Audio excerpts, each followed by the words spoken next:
darkness left by monsters and by selfish men. A tale of glory rent asunder, sacrifice and battles lost. Our heroes know not what awaits them, and still they carry on.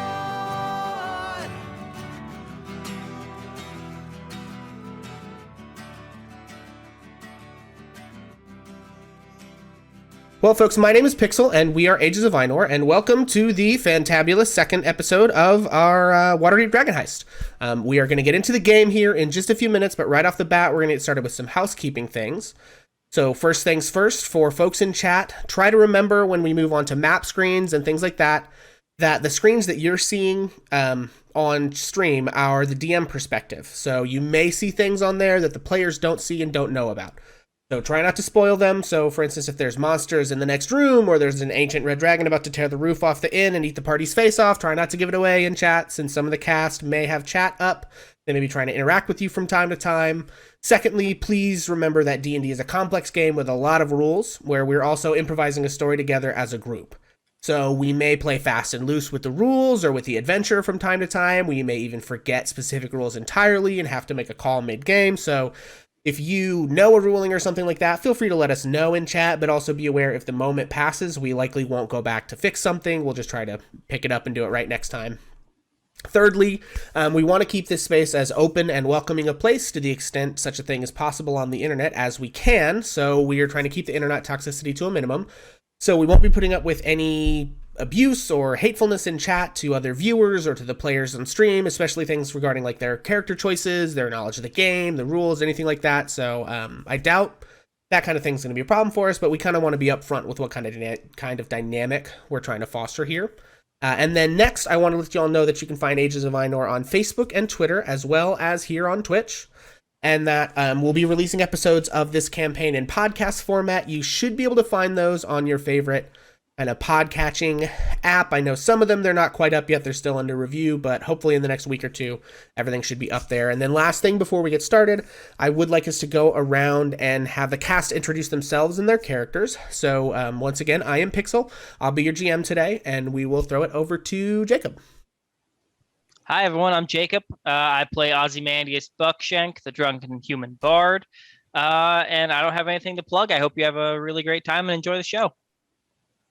All right, and Redbeard. My name is Redbeard the Pink. I go by either Redbeard or Red for short. I am semi-famous on TikTok, and I'm also trying to get like a Facebook streaming thing going. I mostly played video games and or cook on there. Been doing a lot of cooking. And I am playing Redbeard the Gray, who is just kind of a rogue version of my main board character, the wizard Redbeard the Pink. So I'm, shoulder to heel gray, very, very sneaky type. Doesn't do a lot of illegal activity. Tries to keep everything on the up and up. But yeah, sort of a baseline rogue kind of character. Okay. And Mel, if you would introduce your character. My name is Trish, and my character, Mel, is a human, middle-aged female sorcerer. And I am the mother of Pixel and Red, and I've been playing Dungeons and Dragons for just a little over 4 years in one group. We're one home group, so we're very proud of that. Excellent. Beast. Hey, y'all. Welcome back. If you saw us last Friday, if you're new here, welcome for the first time. I'm so happy to meet you. My character is Bill. Bill is a wild barbarian mobster, and he can't wait to meet you too. Awesome. And Skull, if you would, please. Hello there, guys. My name is Skull. I do have a Facebook page as well. I do Resident Evil and some other games as well. I will be playing a dark elf with that is warlock. So that's all. Okay, that's cool. And Haley. Hi, I'm Haley Tomet. I am wife to the wizard up there. and I play a beekeeper named Beatrice. I was really stuck on bees that day. And she is a ranger who has a swarm of bees and also a small business selling honey. Excellent. Well, everybody, thank you for coming and hanging out. And we are going to go ahead and get started. So, to get to my right sheet here, where did I put it? So, when last we left our heroes, we met our intrepid heroes in the day-to-day grind of their lives in Waterdeep, mostly living in the squalor of the slums, eking out a miserable existence from day to day by gambling, fixing underground fights, getting into bad bets, selling honey, and vigilante justice. Our heroes found themselves once again at their usual haunt, the Yawning Portal, where Bonnie the barmaid and Durnan the tavern keeper keep their cups full and their spirits high on this particular autumn eve. Our heroes were surprised by a troll and several sturges exiting from the Yawning Portal inside the Yawning Portal itself, attacking the patrons and everyone around. So Durnan leapt from behind the bar, and our heroes leapt into action, fighting off the troll and the sturges. After the brief combat, they were approached by a peculiar individual, one Volotin Pigadarm, who offered them 100 gold pieces each to search for his missing friend, Notorious Lothario Floon Blagmar. They tracked him to the Skewered Dragon, and after Oz charmed the unpleasant barkeep, they learned that after Volo left a few nights ago while drinking and gambling with Floon, that another friend of theirs, one Rainier Neverember, arrived. Sometime later, both Floon and Rainier left together, and 5 suspicious men got up and followed them, and neither they nor the men have been seen since. They tracked this entourage from the information on the bar to a warehouse on Candle Lane, and that is where our scene opens. On our party staring past the locked courtyard gates at a large double loading door of the warehouse with a winged serpent painted on the door. So cast, I'm going to go ahead and drop you all onto our map. Some of you may not be able to see because you don't have a light source. So I am going to need to know who is holding a light source and what you guys are going to do with that. So now, you said the windows in this place are pretty heavily draped, right? Yes, I believe there is one window that you might be able to see in a little bit. I think right now Arlo and Pepper have dark vision and no one else does. So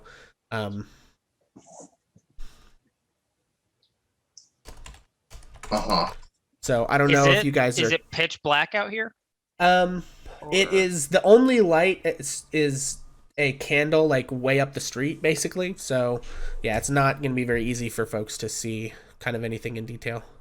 Got it. Okay, so I believe Pepper was killed by one of the skeletons in the previous adventure, but then there were a few weeks of downtime. Is that right? Yes. Yeah. Okay. Mm-hmm. So at some point during the downtime, Gray would have turned his pet mouse back into a pet bat. Okay. And that's what I assumed. So I would like to do what now? I do have Pepper as a bat there for you. Excellent. So I would like to release my familiar and sort of like swap senses with him again to see if I can get close enough to that window to the one maybe not obscured window to kind of see what's going on. But I think the bat has dark vision, whereas the bat does. Are the rest of you just going to stand in the dark? Does anyone fire up a light? Do you want to have a conversation about that? Yeah, I'm going to try to hide a little bit before I do this. What I'll do is I'll go ahead and like go as well towards the window. Okay. With the bat. Okay. How are you planning to get through the gate? The gate is locked. How tall is the gate exactly? Let's take a look at my adventure. Let's see. It says a high fence, so I would say 7 or 8 feet tall, probably.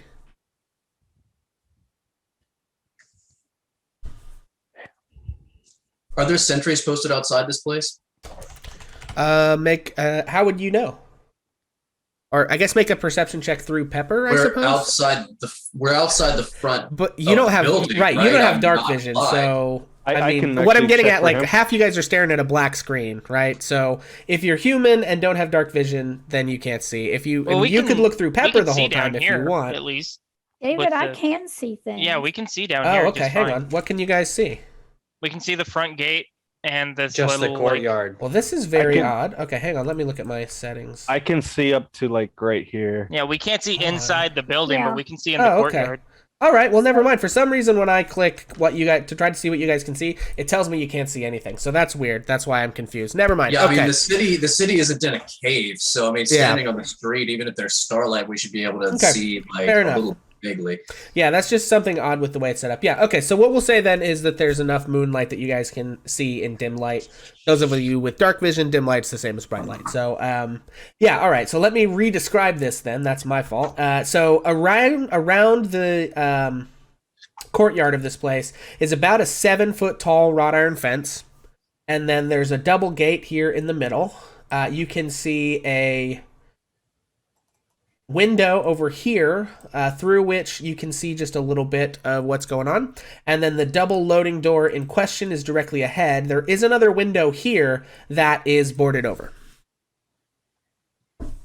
Bill's gonna walk up to the gate and investigate the locking mechanism. Okay, that's an investigation check. And then, all right, so now that I know you guys can see, so Pepper, Red, are you sending Pepper over to the window regardless with a 5 investigation, Bill? It's locked. That's about all you can really determine. Are you, Red, are you sending Pepper over to the window, or are you waiting for Arlo to find a way in first? I guess I'll kind of wait around. The character may suggest to the group, you know, I can maybe do some recon here before we so we can formulate a plan before we just try to storm this place. I'm worried if we start messing with the doors or the gates that we could alert the individuals inside, which may not be ideal. Yeah, that sounds smart. Does anyone else have a really bad feeling about this? And to It's answer, too. No, this quiet. feels real dangerous. I'm not thrilled with the situation, but I'm in situations like this a lot, so I'm not like, you know. There David- should be at least 3 vagrants peeing in the alley right there. Right? Pixel, is the snake symbol on the gate, or is it on like the loading bay door? it's on the loading bay door. Okay, cool. Mhm. So I can't really like take a look at it from here and see if I know anything no, about probably not. it. Okay. Well, cool. no, you can make a history check. Sure. Okay. Cool. All right. Yeah. Bill is promptly gonna let the lock drop on the gate. He's gonna walk over to Mel and whisper to her, a loud whisper. Stay close. Something don't feel right. Okay. With a 21 check, Oz, that is almost certainly the symbol of the Zentarum. Everyone, these are the Zents I think we're dealing with here. What? I don't think anybody's surprised by that mostly. Yeah. For those of you who don't know, the Zentarum is a large criminal organization that kind of runs all the underground illegal stuff around the Sword Coast. I mean, you know, small business franchises, really? Small business looks like they're large underground. Bill, are you in the Zentarum? Oh no, but you know, I got some friends. They're nice folks. Yeah, Same- they do a I little know work you for them guys. from You're time to time. Friends with some people in the Zentarum. Well, I mean, you look, we're all Who on the isn't? docks. Who isn't? Right, isn't Oz friends with gets Zentarum? it. I'm Wait. friends with some Zentarum people So then why don't you guys just go up and knock on the door? because I might not know these Zentarum people. Yeah, like I said, small business franchises. Yeah, but if you know a guy who Wait, are knows you a guys guy- both in the Zentarum? I'm not in anything. I'm in this group of friends that He's we have. here. Friends with some of the Zatarums, he's saying. But you I'm could just- go up and say, "Oh, I know such and such. You know such and such, big guy." Yeah. Listen, Oh, okay. Do you think I know every bard because I know a few bards? How do they look? How can you describe on what they wear most of the time? It's not I mean, dark colors for the most part, but Because I got some dark you know, the what would they call it? The hoodies. Yeah, a black Uh, hoodie's not going to get us into a secret criminal underground base. You're right. We'll look like That's a not cult. quite the dress code here, Big Blue. Well, but you know what would get us into a secret underground base? A secret underground tunnel? Is it Mel? Secret tunnel. I mean, yes, but also maybe like joining them. Look, I like to gamble a lot. Trust me when I tell you, but I ain't gonna gamble my life here. It's the only thing you got to value. You have Whoa. a point. We are a little. Whoa, I thought we were friends here. Hold up. This isn't an insult. We're not insulting each other. Most of us are poor. To be fair, that is a little bit my fault. A little bit your fault. What do you mean by that? The fight, I think, is what he's talking about. Oh, that's right. Oh, the Centaurums. I remember now. They get Oz, mad when they don't get paid. Okay, GM question. Yes. So being in Force Gray and being in kind of the investigative wing of Force Gray, would I have had much experience, I guess, with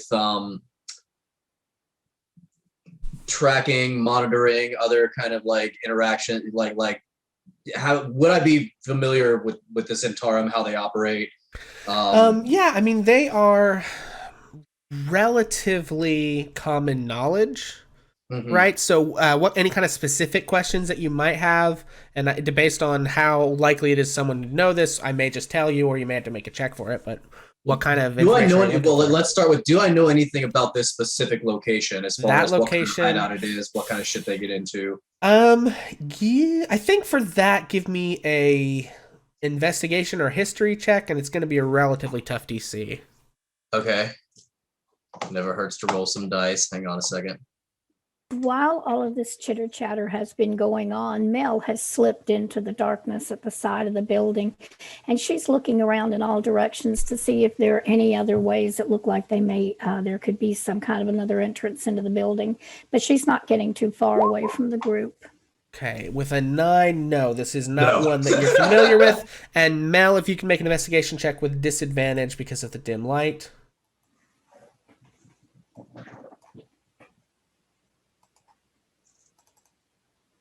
That's an 8. No, everything is pretty well boarded up, shut down, locked tight. So Well, you Then know, no- the bee lady had a point. We could always just knock on the front door.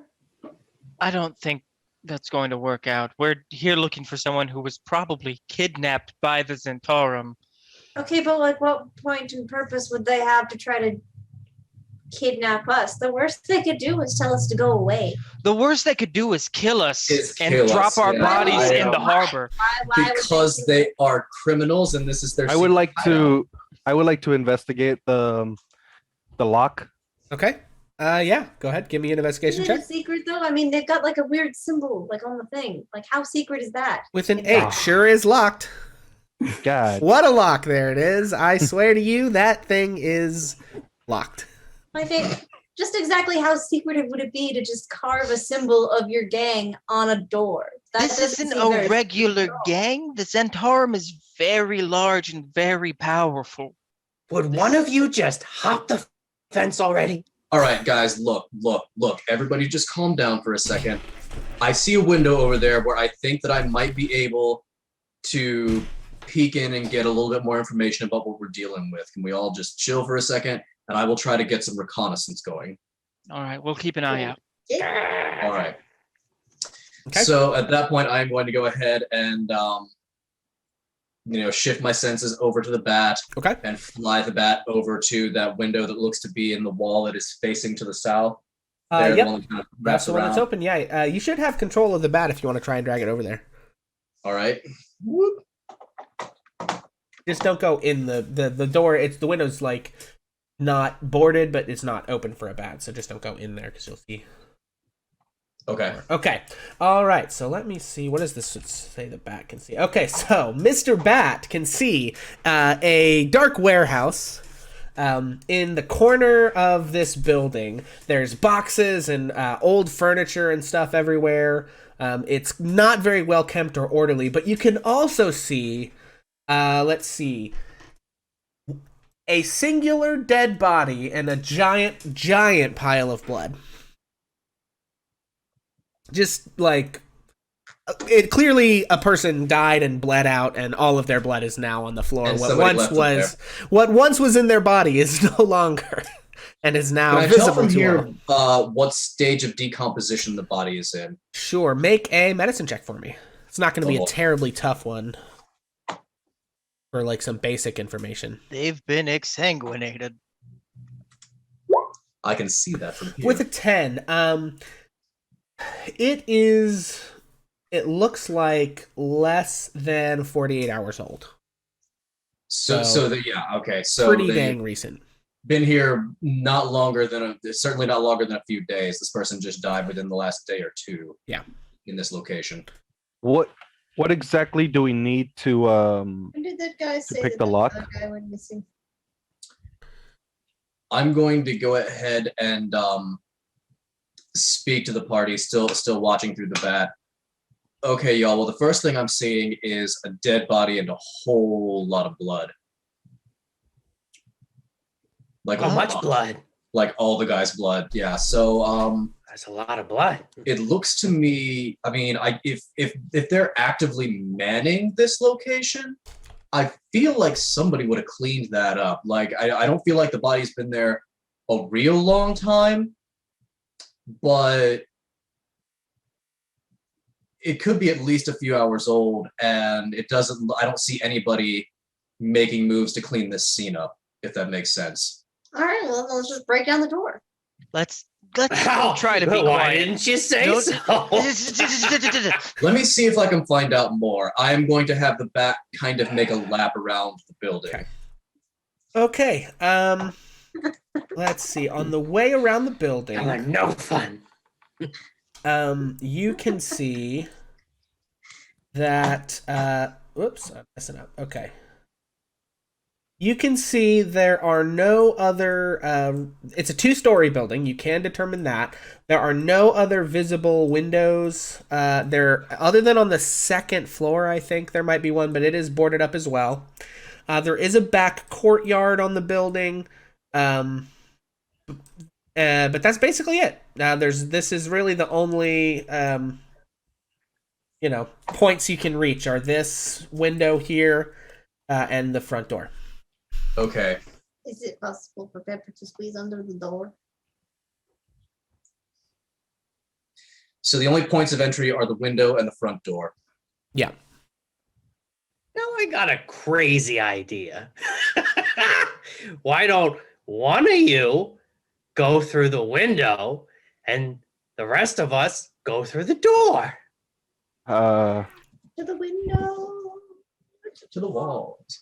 Anyway, Bill, would you be What was that, Big Blue? We lost you. able to use your sledgehammer to bust down the lock? Oh, would I? Once again, that's going to be loud. Maybe we don't want I to be very could loud. try to pick it first, maybe. How high is the fence? It's about 7 feet tall. This one looks to be about 7 feet tall. I could probably get over it. Well, I was thinking, well, that maybe I could if somebody gave me a boost up, but then I don't know how to get out if bad things happen. I'm gonna go I ahead can- and try to climb the fence while everybody's talking. Okay, Beatrice, make an athletics check for me. We'll call it DC 10.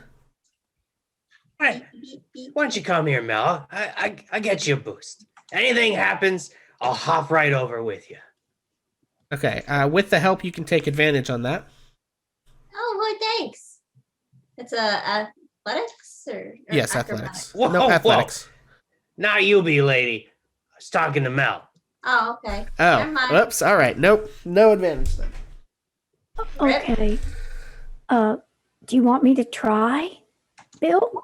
Yeah, come on. Okay. Just put So, your foot up Beatrice, on you're my kind of knee here. trying to climb, but you can't Mel's gonna quite give it get high. Like, you can't quite get a hold of the lip and pull yourself up with the upper body strength.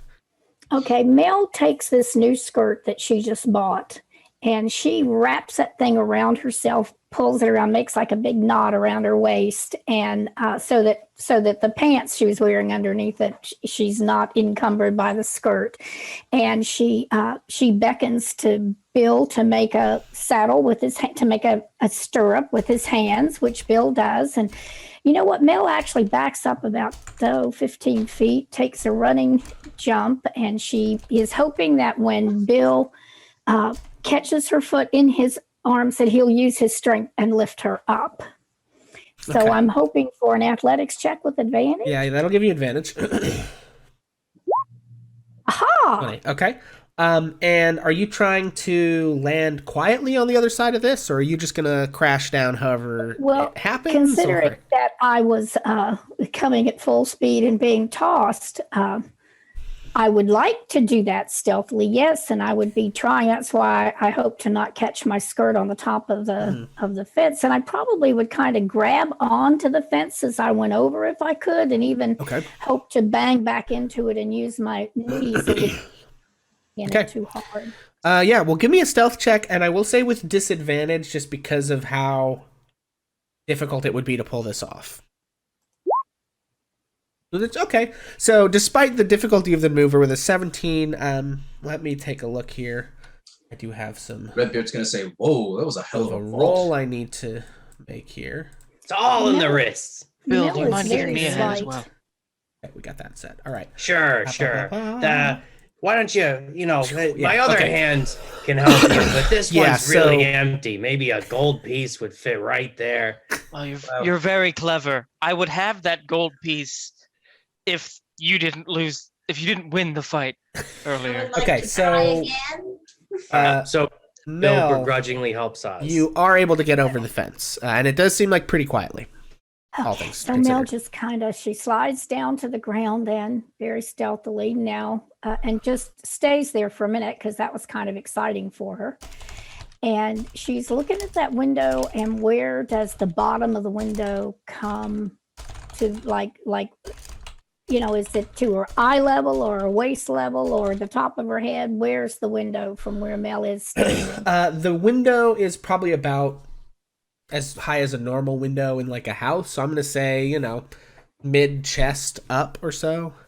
Okay, Mel is going to slide up to the edge of the window as Okay. quietly as she can.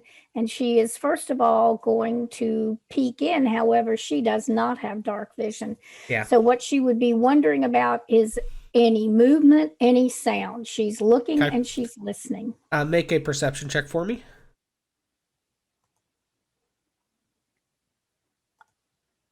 Ease. Can't tell It's anything. quiet as the grave. All right, Mel gets down on her knees and she goes underneath the window, and she is being stealthy, Okay. and she's going to head towards the door with the serpent on it. Okay. Anybody else doing anything while this is all happening? Yeah. Oz Beatrice. and, Try oh, again. Beatrice, go ahead. Sorry. Beatrice, I can help you up over the thing. I will give you that advantage if you want to try again. Okay.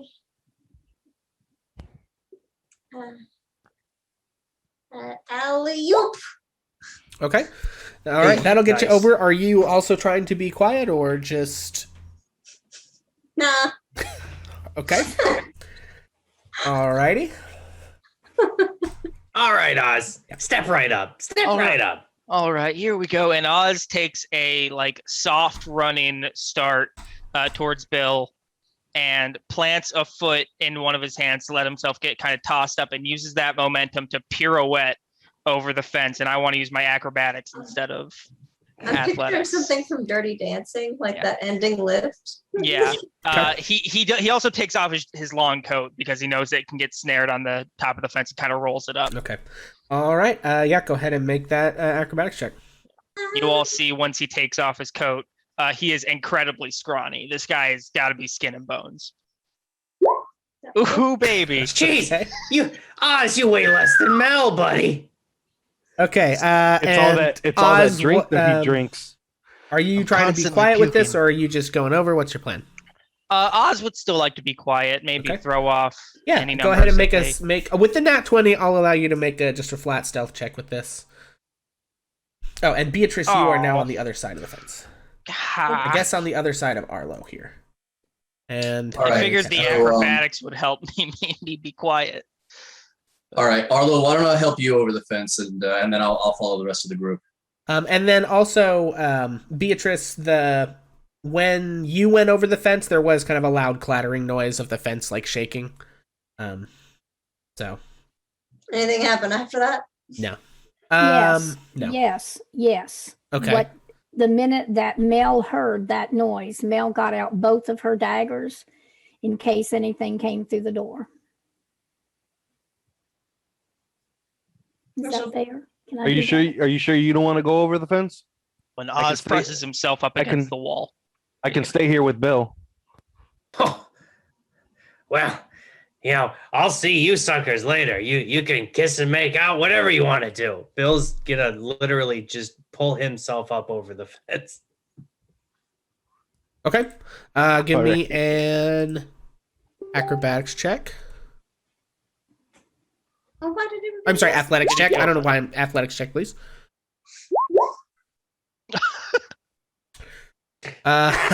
Okay, He got that's the same. that's okay. Well, it was a DC 10, is I think what I set it at to get over. So that actually will get you over. Seems like you're Barely. struggling there, buddy. Yeah. What's the stealth proposition for Bill here? You I think Bill is probably gonna hit the ground like a sack of potatoes. Okay. Yeah, fair enough. All right, but that gets you over Bill. All right, Beatrice, Oz, Mel. If you guys want to move yourselves, however you intend to move yourselves. Okay, Mel is right up next to the door, and even with all this, activity behind her, she is attempting to ease her way to this door to see if it looks like it's locked. It's just a straight line on the map, so I don't know if there's any signs of a door or a handle but that's what Mel's looking for. And she has one dagger in her hand and she has one in her teeth. Okay, gotcha. Okay, so Mel goes to the door. Dagger in hand. Okay, so Arlo and Redbeard are still on the other side of the fence. Okay. Well, Arlo, I do this kind of infiltration kind of a lot, so I don't expect I'm going to need a whole lot of help with this fence. So I was going to see if I can help you get over, and then I should be able to follow the group. All right then. Thanks. Let me go ahead. Athletics, right? Yes. I am Athletics. not good at that, but okay. Hey, Nice. Okay. Thank you. Okay, yeah, that'll do. Okay, and then Redbeard, because he, again, like parkour is kind of one of his things, so he is going to attempt to use acrobatics to get over the fence instead of athletics, if that's allowed. Yeah, okay. Right. right. Bill is gonna walk up to the side of the building behind Mel. Okay. I'm gonna go to the window. And since I have dark vision, would I be able to use perception to see fully inside? You can see basically everything the bat saw because the bat had dark vision. Mm-hmm. So yeah, I mean, you see the same thing. You see boxes piled up. You can see just kind of a thin sliver between the two boxes where there are appears to be a body and a lot of blood. Okay, so That is not pretty. So after helping Arlo get over the fence, Redbeard is actually going to take a little bit of a running start, Okay. a little longer than the one Mel did. And basically, what he does is to build some like momentum and some spring. He takes a run. He goes into a round off and does like about 2 or 3 back handsprings, enough to really get a lot of twisting momentum going.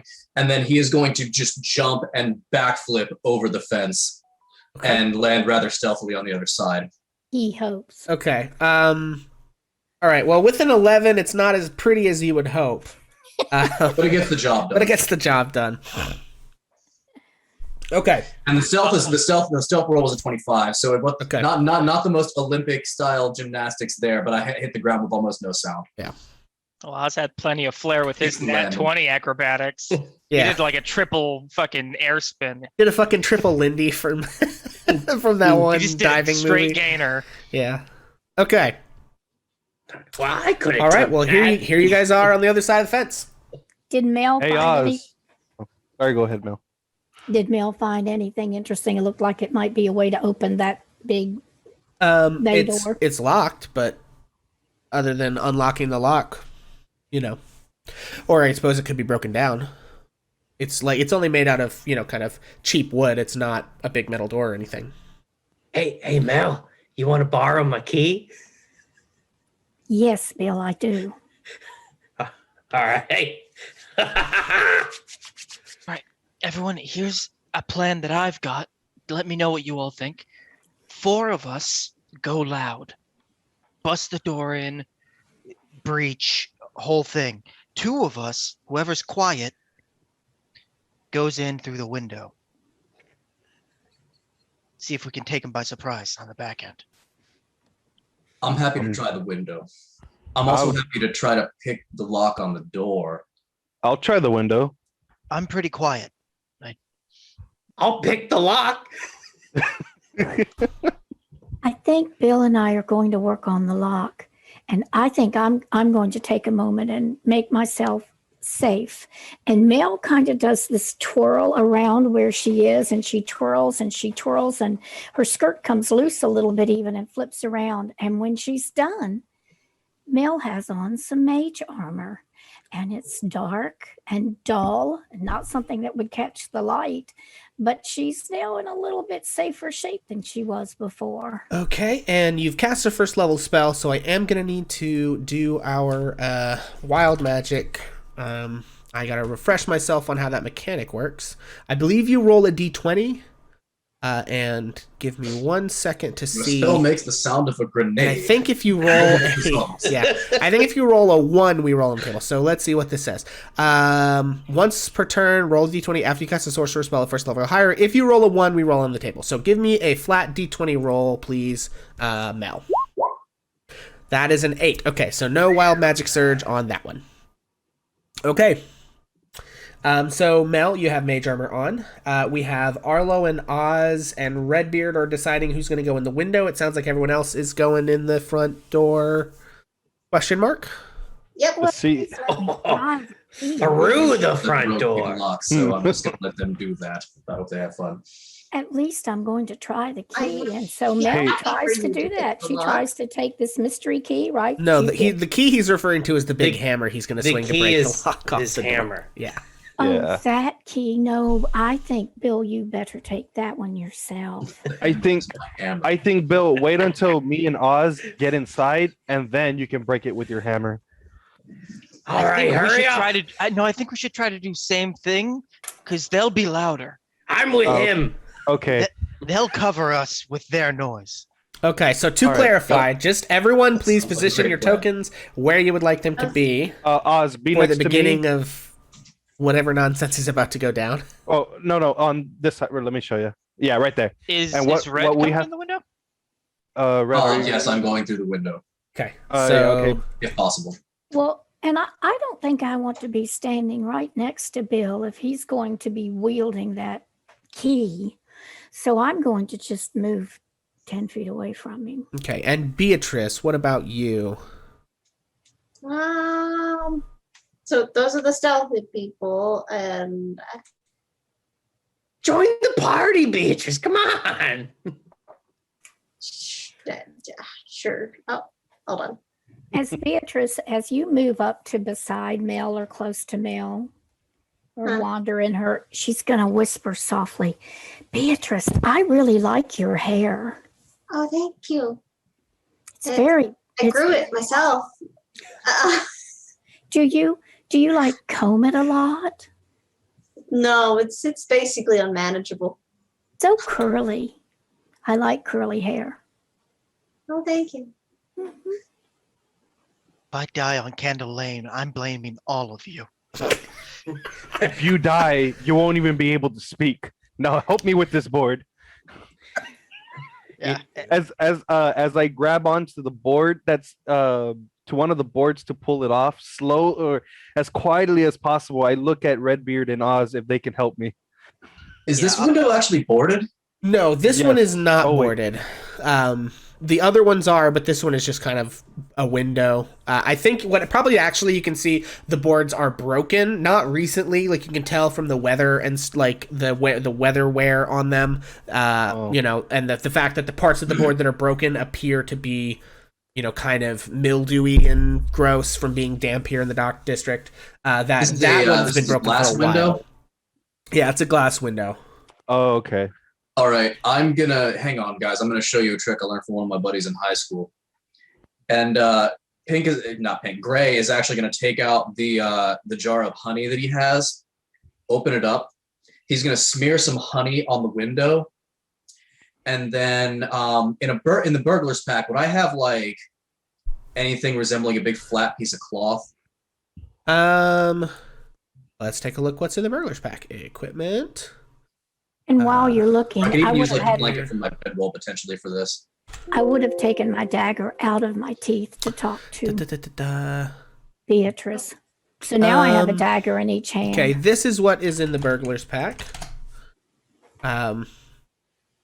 Ball bearings, 10 feet of string, bell, candles, crowbar, hammer, pythons, hooded lantern, oil, rations, tinderbox, water skin, and some rope. Okay, so I'm actually going to pull one of the blankets out from my bedroll. Okay.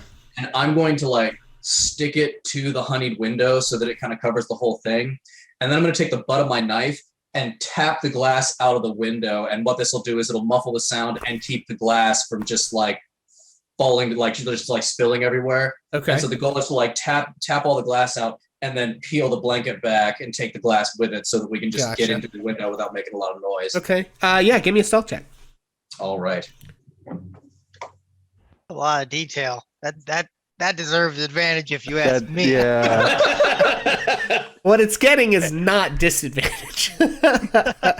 So you say that you learned this? Hey, That's a high 16. Yeah, school? that'll work. Okay. Okay, and I then guess I while did they're say doing that. that, other crew, what? I'm not quite sure what that even means. And you say he sort of like looks around confused for a minute, like high school. What the? Like a university. High school, low school, middle school. Who cares? What even is that? Bill, I think Okay. you better have at it. Oh, here we go. All right, Bill's gonna Beatrice rage. is like, I did not know you could do that, honey. All right. Okay, so Bill, give me an athletics check to get in this, to break this door down, basically. And he said It is he's going to raging? be Yeah, oh, a yeah. DC 10 for you. Okay. And if you're raging, you do have advantage. 15. Okay. That's going to break it open. Okay, so as Red pulls out the glass in the window, giving you guys an entrance that is now operable, wonder Bill those- breaks down the door. All right, and immediately I need everyone to roll initiative because you very definitely have tripped off. You see several avian life forms that were huddled and hiding behind boxes. Avian life forms? Yes, Oh, and they are all going to take shots at the 3 people they can see right off the bat. So, David, I forgot to click on my character to do okay. initiative. You're in the thing anyway. Oh, That's I'm fine. in there. Okay. Do I have- we have to do initiatives as well, even though they see us? Well, Oh, we're they still were in the turn prepared. order. When Mel went over the fence, they very definitely heard it and sat there like You mean waiting. Beatrice? As soon as the Beatrice door over the popped fence. open, they're gonna fire. So yes. Or maybe me. So yeah, not Mel, Beatrice. Sorry, yeah. When Beatrice went over the fence, and they definitely heard that. Dang it! Okay, Would it be a um, surprise round, or because we all were expecting trouble, right? That's why we went last. I mean, they have a Nobody's held surprised. action ready to go, so their Okay. action's gonna go off, and then we're gonna enter initiative. Got it. no one is okay. surprised, which is good. Let's see. Everybody in. I've got Oz. Okay, I know. I need to add Beatrice. What is Beatrice's initiative? Bill got a 24. 19, and Redbeard's is an 8. Bill only got a 7. I clicked the button twice. Oh, Yeah, it damn. got the 7. It's fine. I fixed it. I was okay. really excited. I was Okay, too. Beatrice and Oz have 19s. 14 for Arlo, 12 for Mel, 8 for Redbeard, 7 for Bill. Did I miss anybody? Okay, excellent. And you guys should be able to see that over there. Okay, so off the bat, 1, 2, 3, 4. Okay, so Mel, you have One shot coming at you with a short bow. I've got a 21 to hit It is. for 8 piercing damage. Oomph. And then Bill, I've got 13 actually attacks? I've got 3 1 2 3 I've got 4 shots coming at Bill. That sounds right. 1 2 3 4. Okay, I think he so raged 1 for 2 doing 3 4. All right, first one's a nat 1. That's not going to hit. Number 2 is a crit. So I've got 11 piercing damage. That'll be halved to 5 because of your rage. Nice, okay. I've got a 19 to hit. That hits. 7 piercing damage down to 3. And 12. I don't think hits. Does not hit. Does not hit. Okay. And that is all of those actions. So at the top of the order, we have. Let me get back to you, Beatrice. So everything begins to pop off. You see immediately, and actually, Bill, you now can see one of these guys was hiding behind these series of boxes here as well. I don't know. We Oh, you actually can't see very into well. the room. Yeah, because you guys don't have any light in there. That is not outside in the shiny, bright starlight. That shit's dark. Good luck. So you've broken open the door, and then arrows just pop out of the pitch blackness ahead of you. Okay. So, yeet. I guess I can try and take a shot with disadvantage. Yeah, sure. Calculate the trajectory. And the wind, and do a thing with my bow. Yeet. Okay, 8 does not hit. Rip. Any movement? Would you like to maybe take cover behind the wall or something? Hey, come on. Run, Lillian. Go the general. I don't even know. Well, I don't know where they came from. So. Yeah. So it's hard to say. I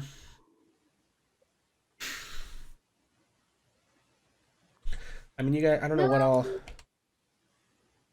My thing is messed up. I can't really see what you guys can see. It's very odd.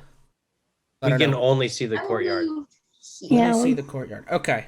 I see up to like right here. Okay, because you have dark. Oh, because you have dark vision. I probably illuminated the courtyard. Okay.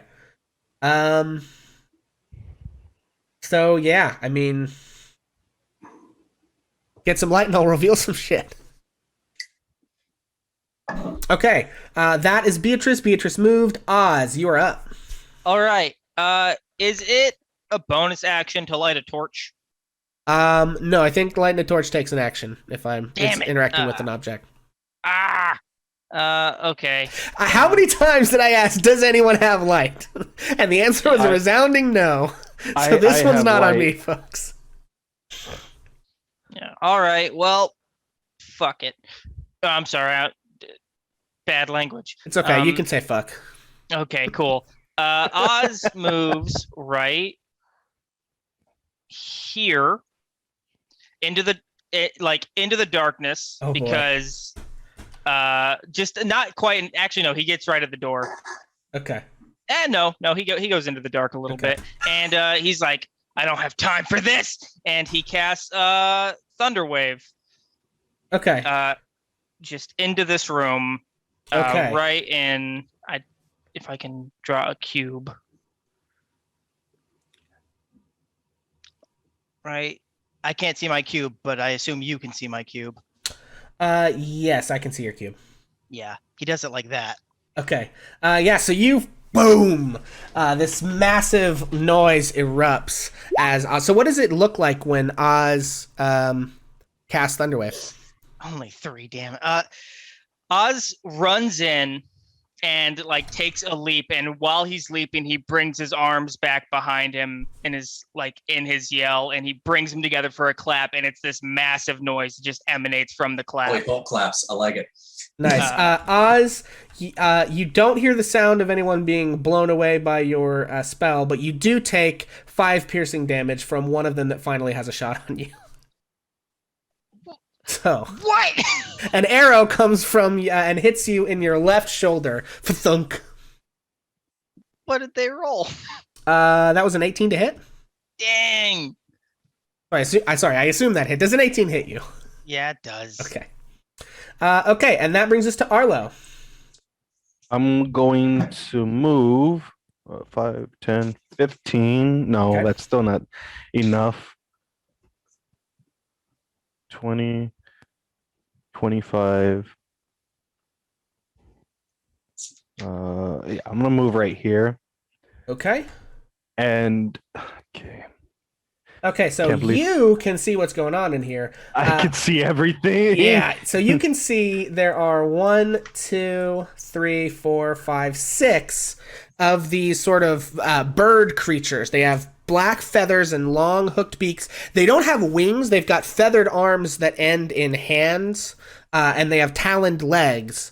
And they're wearing these kind of like dark hoods over the top of their heads, and these they've each got a short bow and a short sword on their hip, and they've all got a short bow drawn, and they clearly all have just fired arrows off into everyone who is who's hanging out. Oh, Okay, sorry. Can I just bonus action give Bill Bardic Inspiration? Yes, you can. Yeah, he's like, you've got this after he's got an arrow in his side. That was 25. I'm going to move one more in to make it the 30. Okay. And what I'm gonna go ahead and do is I'm gonna go ahead and cast Dancing Lights. Okay. Actually, I have this on the start page. Okay. And please let me know where you would like your lights to go. I want one right here, Okay. right here, right here. Okay, let me back here. Bloop. Okay, so you wanted one here. Where was the next one? There. One right. Yeah. Okay, where else? One can be. You know what? I'm gonna leave one in the middle. I don't know if people can see that. Okay. And then one over here. Okay. These are Um, Kenku, right? yes, they are. Kenku don't have dark vision. Listen, they shot you guys. Okay, let's just get on with our lives. Wait, they don't have dark vision? Listen, we're not worrying about that right now. We're halfway into the combat, and We're what's worried happened about has us not happened. having dark vision. So, Since okay, they don't there are have the dark lights. vision. For the purposes I of this know. fight, these are Kenku that have dark vision. You guys shouldn't be looking at the monster manual while I'm running combat. I just know Kenku. Listen, these are NPC Kenku and not player Kenku. Different rules apply, all right? Well, I hope the dancing light can help Okay, everyone. can to see everyone what- see the dancing lights now? No. I Okay. can. I can Dynamic see lighting, three You of can? Okay, as long as you can see a light, little bit. So we're setting. Okay, wait. Why can't Beatrice you? might not be oh, able to Beatrice see them just can't see because you she's guys not, aren't because of the in that angle. area. Yeah. yeah, Okay. they're not in that area. So I'm gonna. Well, as a bonus, can I use that as a bonus action to yell real quick? Sure. Yeah. Yell whatever you want. And I go and I yell and I say, wherever I put the dancing lights are, that's where they're at, so they can at least know where to fire Yeah. in case. So they don't just go and fire everywhere they want to. Yeah. Okay. And Mel, you are up. Mel leaps into the room, and she had dropped her daggers because she was frantically into her backpack trying to come up with a candle, realizing perhaps this hadn't been too well thought out. But now there's light, so she leaps in the room and she can see 3 of these bird things. And so immediately she gets her fingers going and aims them out at the 3 and lets loose with her magic missile ball bearings. Okay. Do I do an attack roll for that? No, that's just auto hit. So you can hit any creature you can see. Okay, the 3 that I can see are this one, Okay. and this one, Okay. and this one. All right. We'll go ahead and roll your damage for those, and we'll add the damage in that order. Okay, that's a D4, is it? Yes, 1d4 plus 1 for each per. If you click the spell, it'll automatically roll the damage. Oh, okay. Okay, well, we'll use that 4 and just roll the spell twice. So that is 5 damage on the first one. Okay. As I'll your just go ahead. steely ball bearing. Okay. okay, 4 3. on the second one. Okay. Nope, And that's not right. 4 on the third one. Okay. Okay, yeah, so all 3 of your ball bearings whiz around these boxes and overturn tables and hit these Kenku as they kind of explode into a puff of arcane sparks. Okay. I am diving into the darkness, hoping I'm going to run into something that's hid that kind of, so I'm going to dive that way about 10, 15 feet if I can to get out of the open doorway. Yeah, okay. Redbeard, you're up. Okay. I'm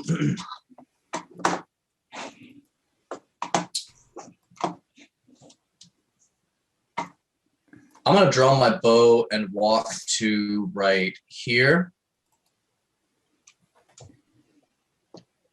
Okay. And then let's see.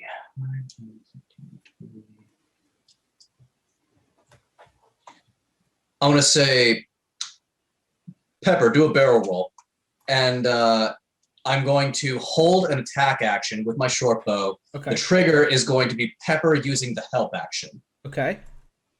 And then Pepper is going to fly down here and fly around. He's got what, like a 50-foot fly speed, I think. I am trying to pull it up now.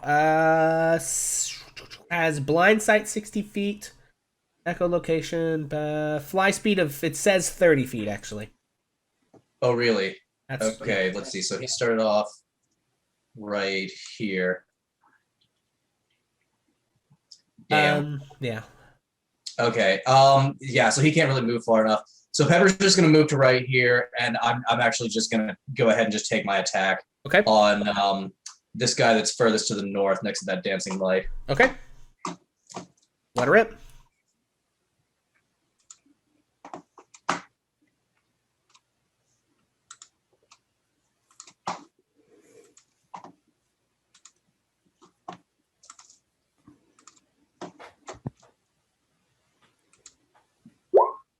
Hey.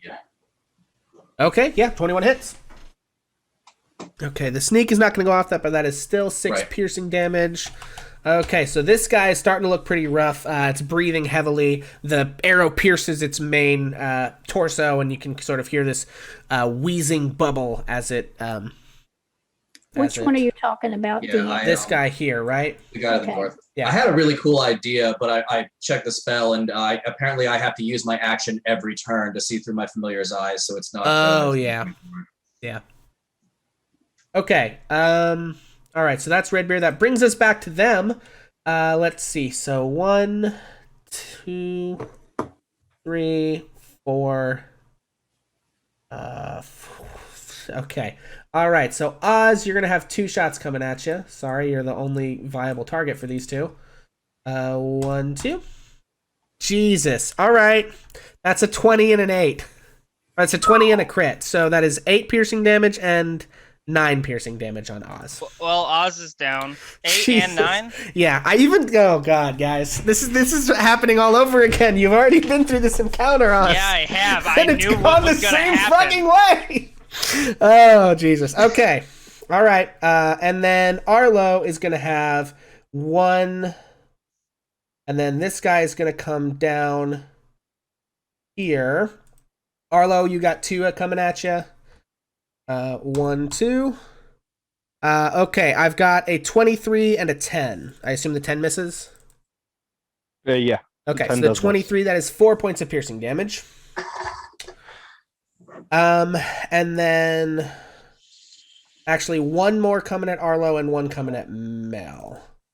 So next shot at Arlo is a 22 for 4 more piercing damage, and the one coming at Mel is a 20 for 9 piercing damage. Mel is down. Okay. Alrighty, and that brings us to Bill. Ooh, okay. So Bill is a pincushion, and he's going to basically going to rush through Arlo. Okay. straight ahead and attack the Kenku immediately in front of him. Okay, let her rip. Don't fail me now. That's the Okay, everyone should have advantage or have inspiration from last session. If you yes, and I am would care to, going if you want to use that, not telling anybody what to do. But yeah, I'm feeling very inspired not to fail. All right, so roll again. Yes. Okay. That's better. 21 hits. Yeah, let her All rip. right. Roll damage. Okay, we'll take the 9, and that is actually exactly what you needed as you bash that Kenku's head in, Thank and it goodness. falls dead to the ground, You also have Bardic Inspiration. which you can Did. hang on to for next time. Oh, you already used it? Oh, okay. Okay, so no, he used his DM inspiration. He Oh. still has Bardic inspiration for next time, in case he needs it. Okay, and that brings us back to Beatrice. Hooray. Level 2. Level 2. We're all gonna die. Yeet.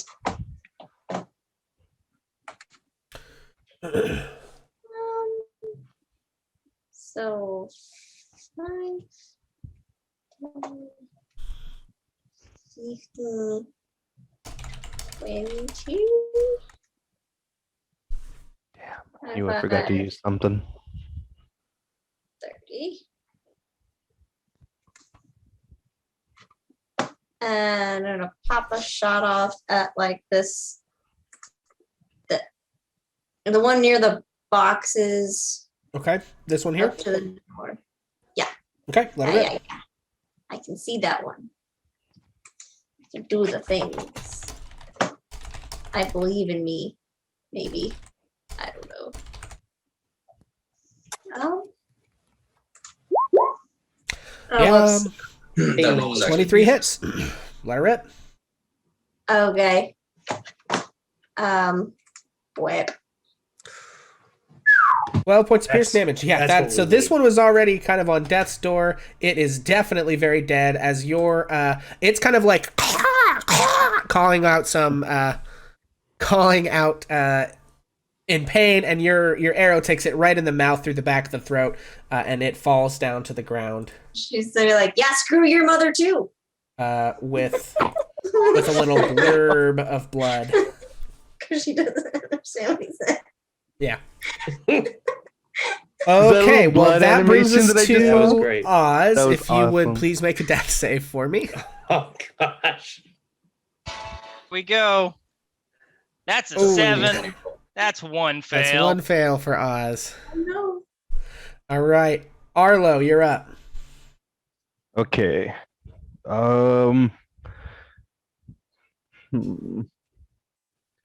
I'm going to move 5, 10, 15, 20. I'm going to move right here Okay. in front of the Kenku. Okay. Is that right? Yep. And I'm going to go ahead and use my dagger. Okay. Let her rip. Oh, You do have inspiration should you so choose to use it. Not to tell you what to do, but just, reminder for everyone that is there. damn it. I'm going to have to use it. All right, I'll go again. All right, let her rip.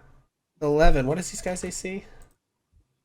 Probably Oh, higher that than- does not hit. 13's a number to beat. Shit. Yeah, All right, so you that's try to fine. attack this thing with your dagger, and it's parrying you with the short sword. Mel, that's going to be a death save. On my bonus. Oh, sorry. Go, on no, my go ahead. You're bonus not, if you're not action- done yet. On my bonus action with this dancing light right here, I'm gonna move it. Well, actually, this one right here, I'm gonna move it over here Okay. so they can see this one, and this one should be that one, and then I'm gonna move over here. Okay. Sure. All right, Mel, I need a death save. Oof, that is one fail for Mel. Oh boy. Redbeard, you're up. Okay, so now I'm going to say Pepper, do a barrel roll. And Pepper is going to go 5, 10, 15, 20, 25, 30. He's going to move to right here. and he is just going to kind of flap in this dude's face a bit, Okay. using the help action to give me advantage on this attack. Yep. And then Redbeard is going to go 5, 10, 15, 20 into the middle of the room Okay. and take a shot at that thing with advantage with his short bow. Yep. Let her rip. With the Yes. advantage, that is Nice. a 25 to hit. hits. With the sneak attack, that is 14 damage. Ooh, all right. And so from full health, you knock that sucker all the way down, and it is dead. One shot through. Yes. It's Raven Eye. And upon seeing half of their comrades felled, these Kenku, 5, 10, 15, 20, 25, 30, you hear they jump out the hole you opened in the window, and then they begin to 5. Then you're going to need to try to climb over the fence. We're going to give them an athletics check. Okay, you hear one scrambling at the fence outside. 5, 10, 15, 20, 30, 35. Okay, and then they're going to dash and also make an attempt to get over the fence.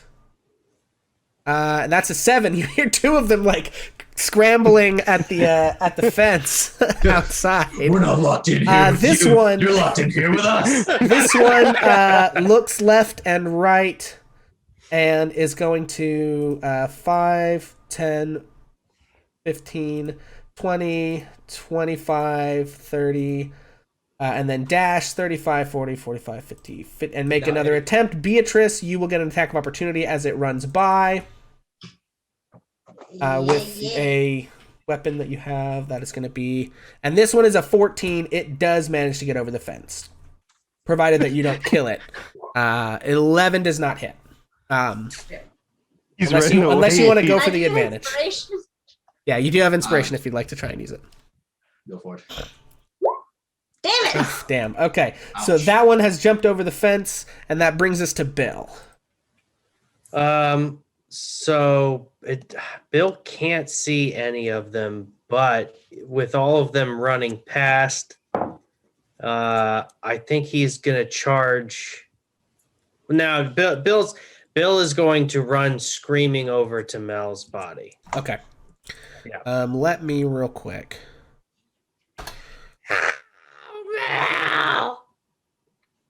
Something like that. Okay, hang on one moment.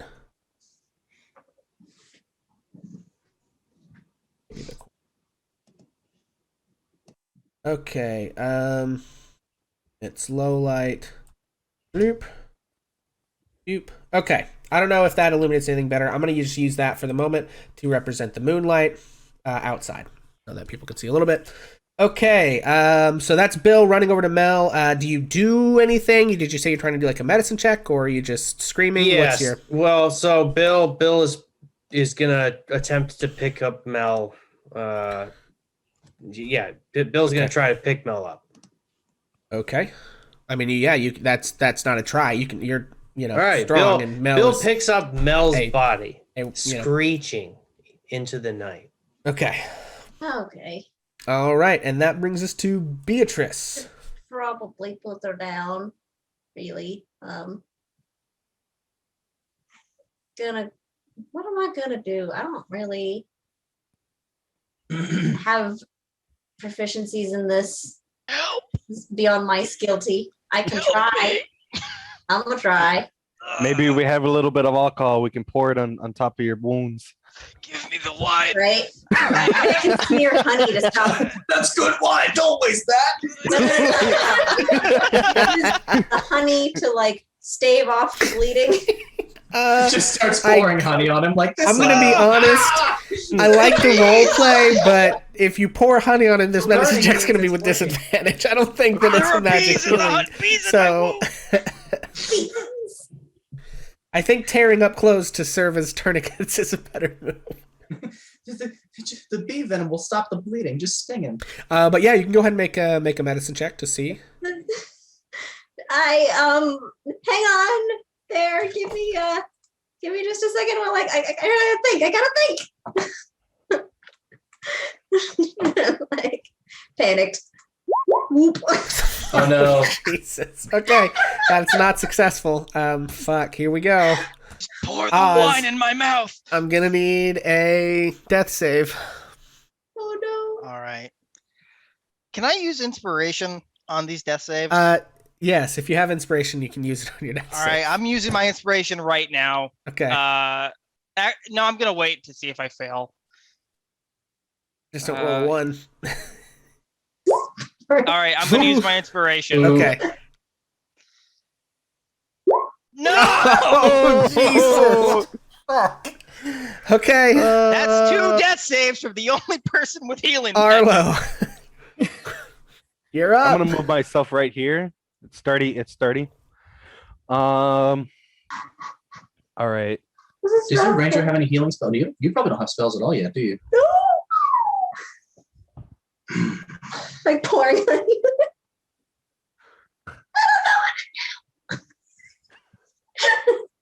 I feel so bad. What is a traveling pack? I believe. Does it have anything? I think the traveling. I mean, I don't think any of you have any med kits or anything like that. So like an explorer's pack, just I can look up what's in it. I'm gonna be honest, I doubt any of it really will be terribly helpful for you here. But here we go. There is the contents of an explorer's pack: backpack, bedroll, mess kit, tinderbox, torches, days of rations, water skin, and 50 feet of rope. Oh, first aid kit. It says right there. No, that's a mess kit, and you guys are in a mess, but it's not the same. Not that kind of Not shit. that kind of mess.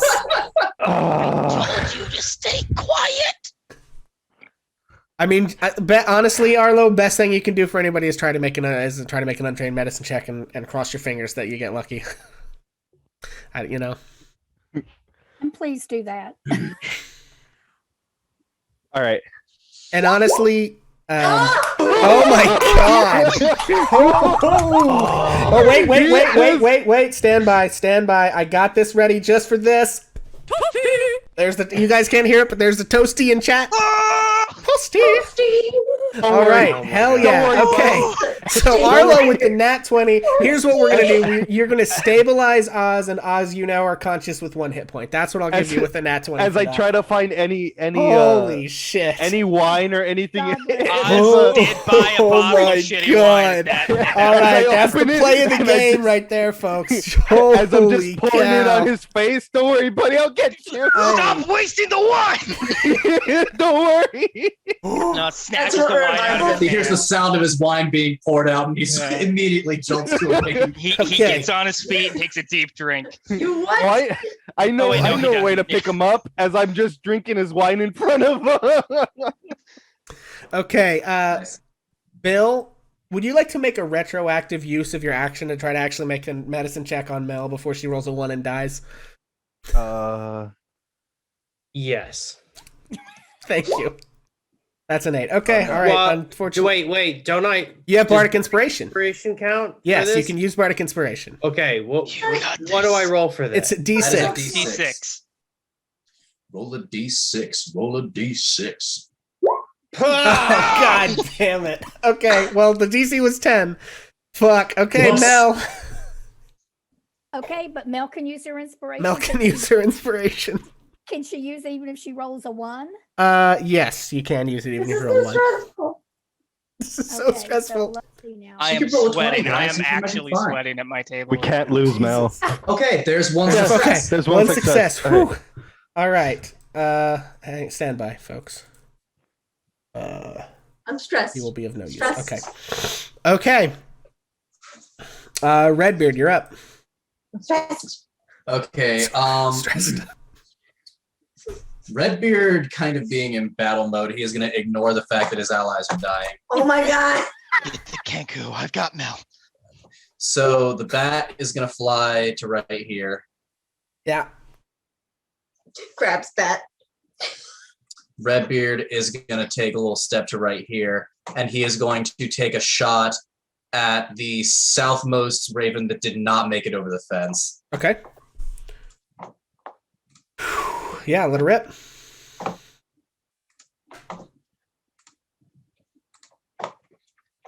And where is it? Oh, here we go. 22 That's hits. going to be a hit. And without the sneak attack, that is 5 points of piercing damage on that Okay. shit. All right. Okay, and that brings us to the Kenku. This one is going to run off into the night and disappear. These two need to see if they can make athletics checks. I've got a 4 from the top one, and the one who just got shot gave us a nat 20. So that one you shoot, and I think you shoot it in like the one wing, just or one arm, just as it goes to get over the fence, and it turns and you hear a let's see, it says oh shit, and then it springs down and like jumps and grabs with one arm and just yanks as hard as it can and flips up over and plops down on the other side, and then just takes off running off into the night. And that brings us to Bill. All right, so Bill is screaming, "Not again! Not again!" And he's God. going to make another medicine check. Oh, okay. A 15 will stabilize. So Mel is not conscious, but is no longer making death saves. Holy shit. So she's at 0, but she's stable. She's at 0, but stable. That's all we want. Oh, okay. That's all we need so right that's now. Bill's action. Any movement from Bill once you realize you've been successful, or? Bill falls to his knees and continues to mutter in increasingly weaker, softer tones. Not again. Not again. I'm so stressed. Okay, Beatrice.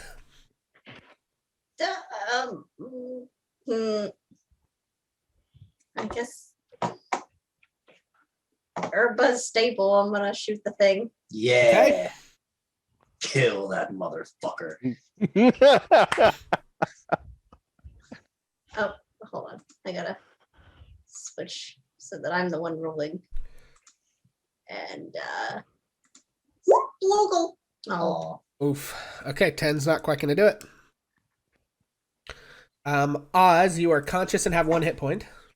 Oz takes his wine, takes a deep drink, but holds it in his mouth, walks over to Mel in Bill's arms, and then spits the wine onto Mel and casts Cure Wounds. Incredible.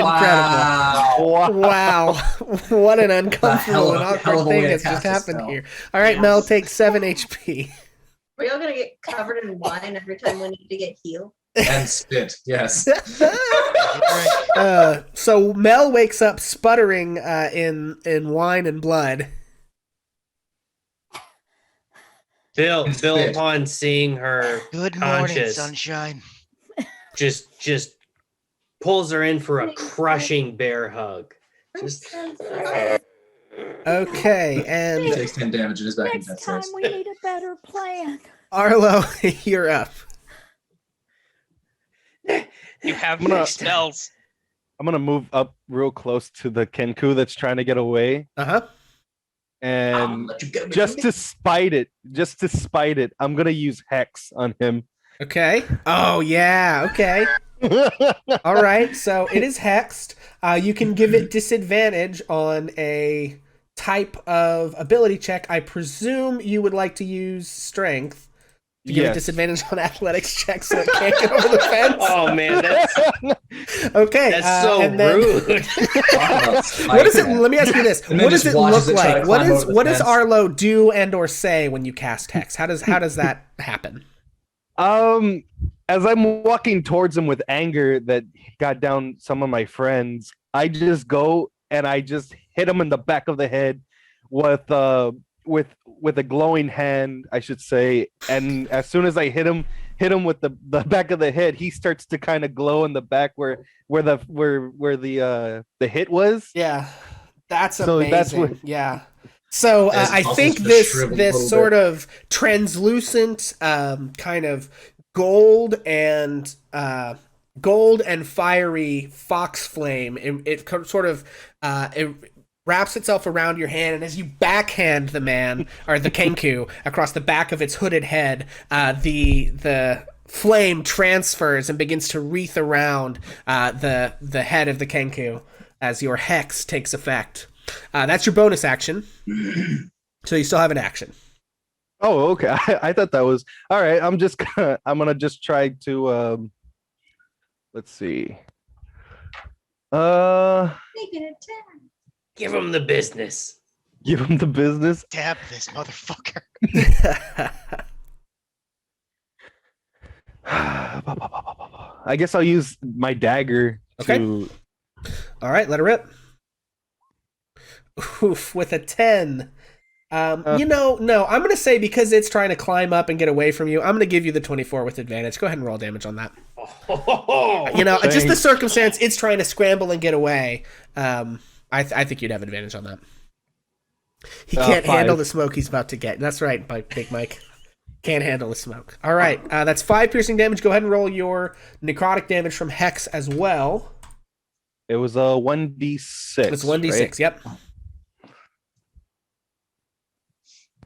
4 more Hex. Oof. So you stab this thing, and you see as your knife enters it, the flame from the hex that's wreathed around it sort of like zips down to where your dagger is, and like this bright light kind of whoosh out, and like you can see the flesh around it. The feathers are dropping off, and the skin is blackening as this necrotic energy pumps into the Kenku, and it's sort of like kind of gives this croaking noise. Mel, you're up. Mel is just heaving, and she kind of looks around, and she looks at Belle, and she looks at Oz as she's wiping saliva-filled alcohol off of her face, and she says, "Mom, I saw my mom. I had forgotten her." Oh my God. And then she just kind of like looks down, and she's out of it a little bit. Okay. All right, Redbeard, you're up. All right. So Boyo over there is in melee with somebody that is in opposition to him. So I'm going to take another pot shot with this longbow, short bow rather. Yep. Give him the busyness. I won't let you get away from me. Don't you? Ooh. Okay, yeah, unfortunately a 10 doesn't hit. I think you're trying to get him, and at the last minute, as they're struggling back and forth, Arlo gets in the way, and you have to pull your shot wide. All right. Yeah, I'm going to keep the inspiration around. I will just kind of keep the bow handy for if that thing is standing for another round, which I doubt. Okay, this thing is trying to get away. We're going to take disadvantage on the athletics check. First check, that's a 7 with disadvantage. Second is a 6. It's struggling. It's using its whole action to try and get over this fence.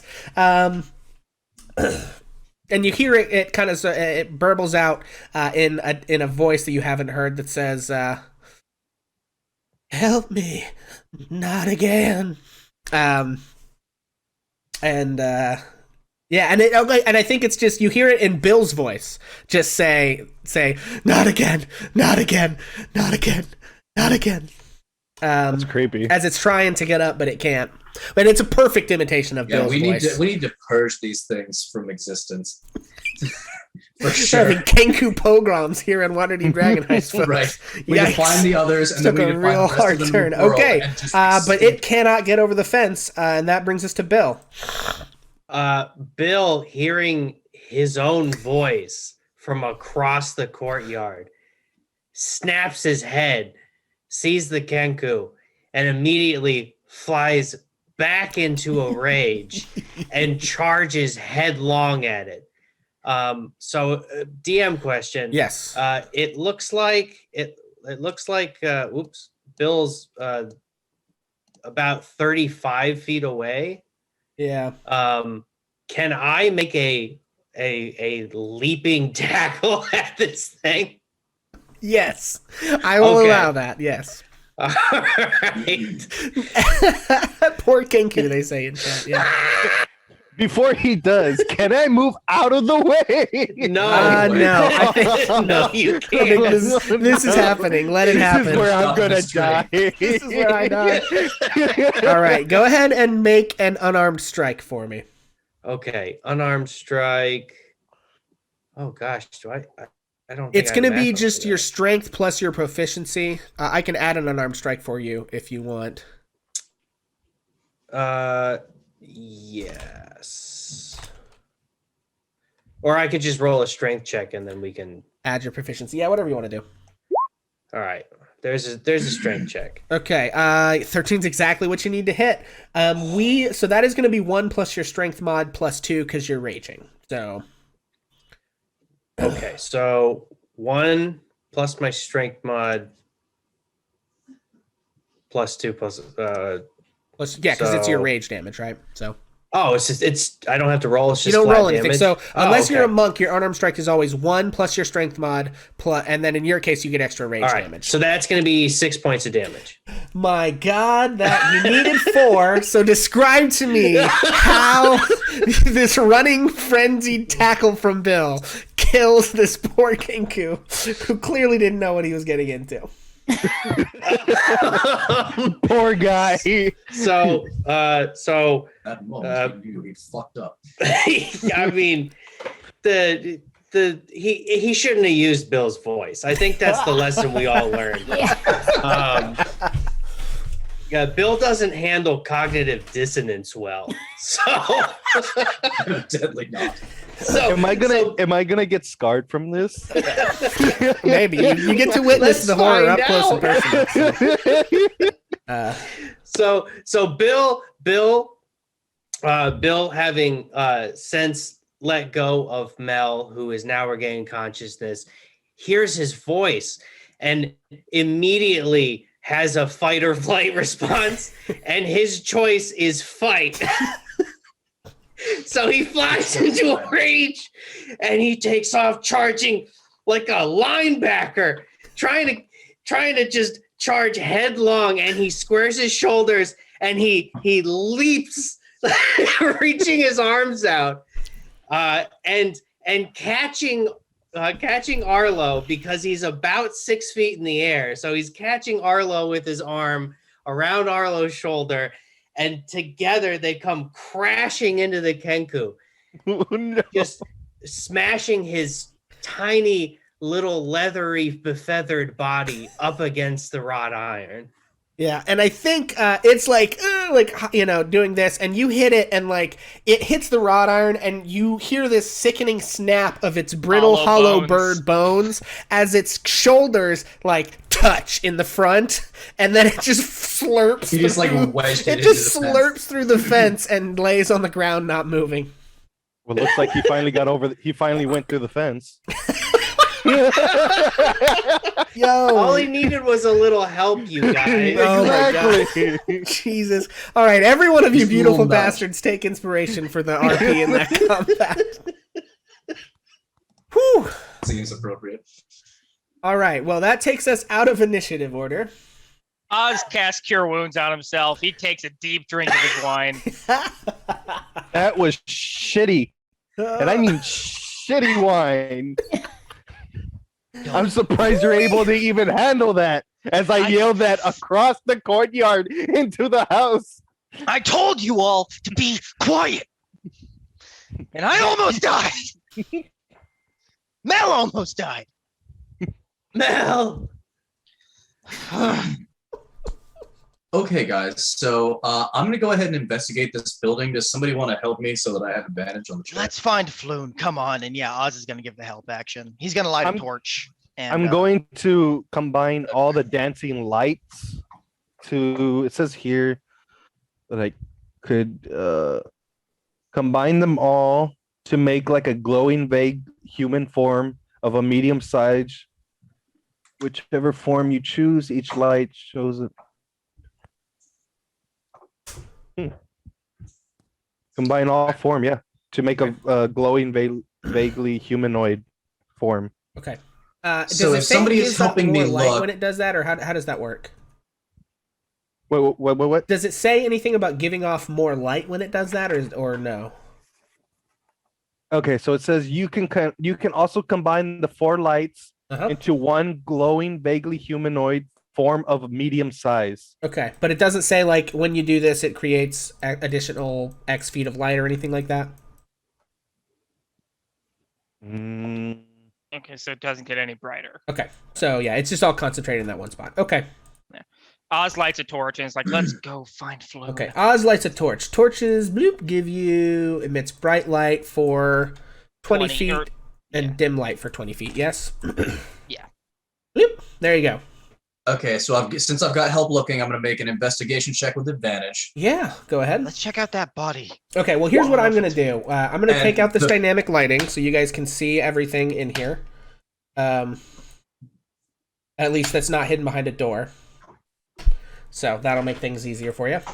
Okay, It looks like I have a nat 20 on that investigation check without all right, advantage. cool. Well, that's going to give you a couple things. So first off, so you see the tables and the chairs have been casually tossed all over this room. There's the corpses of about half a dozen men over in this corner here. Each one of these people they are human. They have a rapier and a dagger apiece that you can, they're not all together, but like you see, 6 rapiers, 6 daggers, and 6 bodies, basically. You also can see on each of these folks, on usually either the back of the neck or the forearm somewhere, you can see a tattoo of a winged snake. It's the same symbol that is on the door. And then you actually see... Oh, no, okay, so about half of them have the tattoo of the winged snake, and about half of them have a different tattoo on the palm of their right hand. I'm actually going to show you guys some art of this real quick. I need player handouts. Okay, so here is the tattoo of the serpent that is on the necks of about half of the dead bodies. It's on the necks or forearms somewhere of half of the dead bodies, okay? And then there on the palm of the hand of the other half is this symbol here. Okay? So, those are the 2 tattoos, and they appear to be 2 distinct groups, you might guess, from that information. So I'm surmising that this was a skirmish between 2 different crime syndicates that happened here. Yeah. Can perchance. Oz roll a history check to see if he recognizes the other symbol? Sure, and Red, you can as well, because you have opportunity to maybe know about that. You said this is Okay. history? We've got wait, let me get back to it. Bloop. It's a 22 from Oz. Okay. So where do I have? I've misplaced something. That's all right. Okay. Anyway, so yeah, with the so with the 22 and the 21 on those, yes. They are. Sorry, I forgot your toasty on your investigation check until just now. Yeah, that is the Xanathar's Guild. So it appears to be, and you guys have kind of heard, those of you who are a little connected to the underworld have heard the tellings of a bit of a gang war going on between the Xanathars and the Zentarum. So would I know? In about fact, that this stuff? very night you saw a group of dead bodies. I don't know that any of you noticed any tattoos, but they were dressed very similar to these people. Those dead people. If you remember that the City Watch had the street cordoned off last time, right? Redbeard, I think you tried to sneak up, but couldn't really tell much. I wasn't looking for any of this. So they were. What you could see. see of them looked similarly equipped to these 2 groups here. So, okay. Another thing with a nat 20, you hear coming from this little hallway. Okay, so you can see there are some stairs that leave up, and then under the stairs there's a little closet. Which you can hear from the door, Red, as you're kind of going over to investigate the bodies. You can hear heavy breathing coming from the door. Okay, let's go to that door and see if it is locked.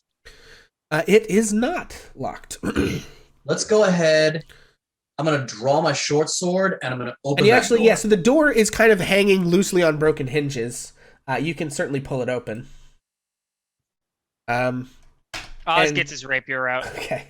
You reveal inside is a man. He has red hair. He's relatively well dressed. Let me pull him up so I can describe him. So he's got this kind of blue shirt on. He's wearing tan pants and like a gold like colored cloth belt and fine boots. He has a nice rapier at his side. He has a little bit of like a soul patch goatee thing going on. His red hair is kind of pulled back into like a half ponytail kind of thing. I believe I have a handout of him to show you as well. And you say Floon, and he says, I'm on ice. and he's kind of like under a tarp, and you like pull the tarp off of him, and he appears to have slipped out of his rope bonds and was sitting on this chair. And he says, "Oh, I'm sorry to disappoint you, friend, but I am not Rainier. Floon." Yeah. So you see, he says, "I am Rainier Neverember. I heard about you. I worry myself for what's befallen Floon." Okay, so folks at home, this is Rainier Neverember, whom they see. So there he is in all of his glory. Did I show him to you guys? You can see him in your handouts. I saw. Yeah, him. I got Okay. it. All right, so you it see now. Rainier Neverember, and what he was says, the last thing Rainier said? he David? says, "I fear myself for what's befallen Floon." He's, you can see, he is. I have a rapier on his thing, but he is actually unarmed. So he's kind of marred by grime and this sort of lingering stench of like rancid pickled herring, which you can see they were storing some in this down here. So he says, "You say Floon is missing as well. I had hoped he escaped, but I suppose they took him somewhere." What, did the Kenku take him, or the Zentarum, or the Xanathos? He says, "Well, first of all, if I might know who my rescuers are so that I can properly thank you." Does anyone else want to go first? For the Also, justice. sorry, it's With really justice. smelly in here. Can I get out of this shitty closet for a moment? Yeah, man. Let's get you out of here. Okay. Here, my have name a is drink. Redbeard. And we will I pop think- back over to the roleplay camp so everyone else. All right, and then 1 second, my cat is desperate to get out of this room. I'll be right back. You can call us the Avengers. We are not going with either of those names that you. We don't want to get sued by Disney. A bad move. We are the Okay. Revengers. The revenge. We're the vengeance The just league. the Justice Avengers. We're just a group of friends who's working for one of Floon's friends, trying to figure out where he went. Do you have any insight about where he was taken? Well, I fear the Xanathars have him now.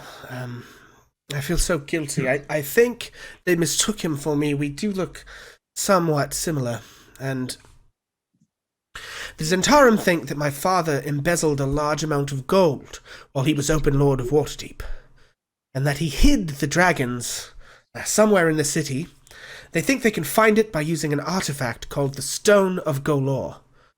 Apparently this stone was in the hands of the Xanathar Guild until quite recently, and they never seemed to be able to figure out how to operate it, I suppose, but word is that someone stole it.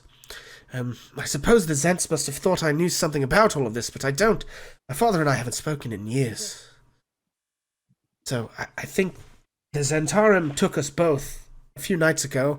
I was honestly, well, you know Floon, and he sort of looks at Oz like, you know Floon. He was quite deep in his cups after our outing that night, and I feared he wouldn't make it home on his own, and so I decided to try to walk him back to his place, and, well, we were beset by several men, and they accosted us both, and I suppose they mistook him for me, and took him somewhere else, and left me here to be dealt with later, and then, from the sound of it, I was locked up in that closet the whole time, but as it sounds like, a group of Xanathars showed up and did away with the Zents and took Floon. We were both here for a bit, and then they left me. I'm not even sure they knew I was here, and I was just waiting for an opportunity to try to break out and sneak past the Kenku when you lot showed up.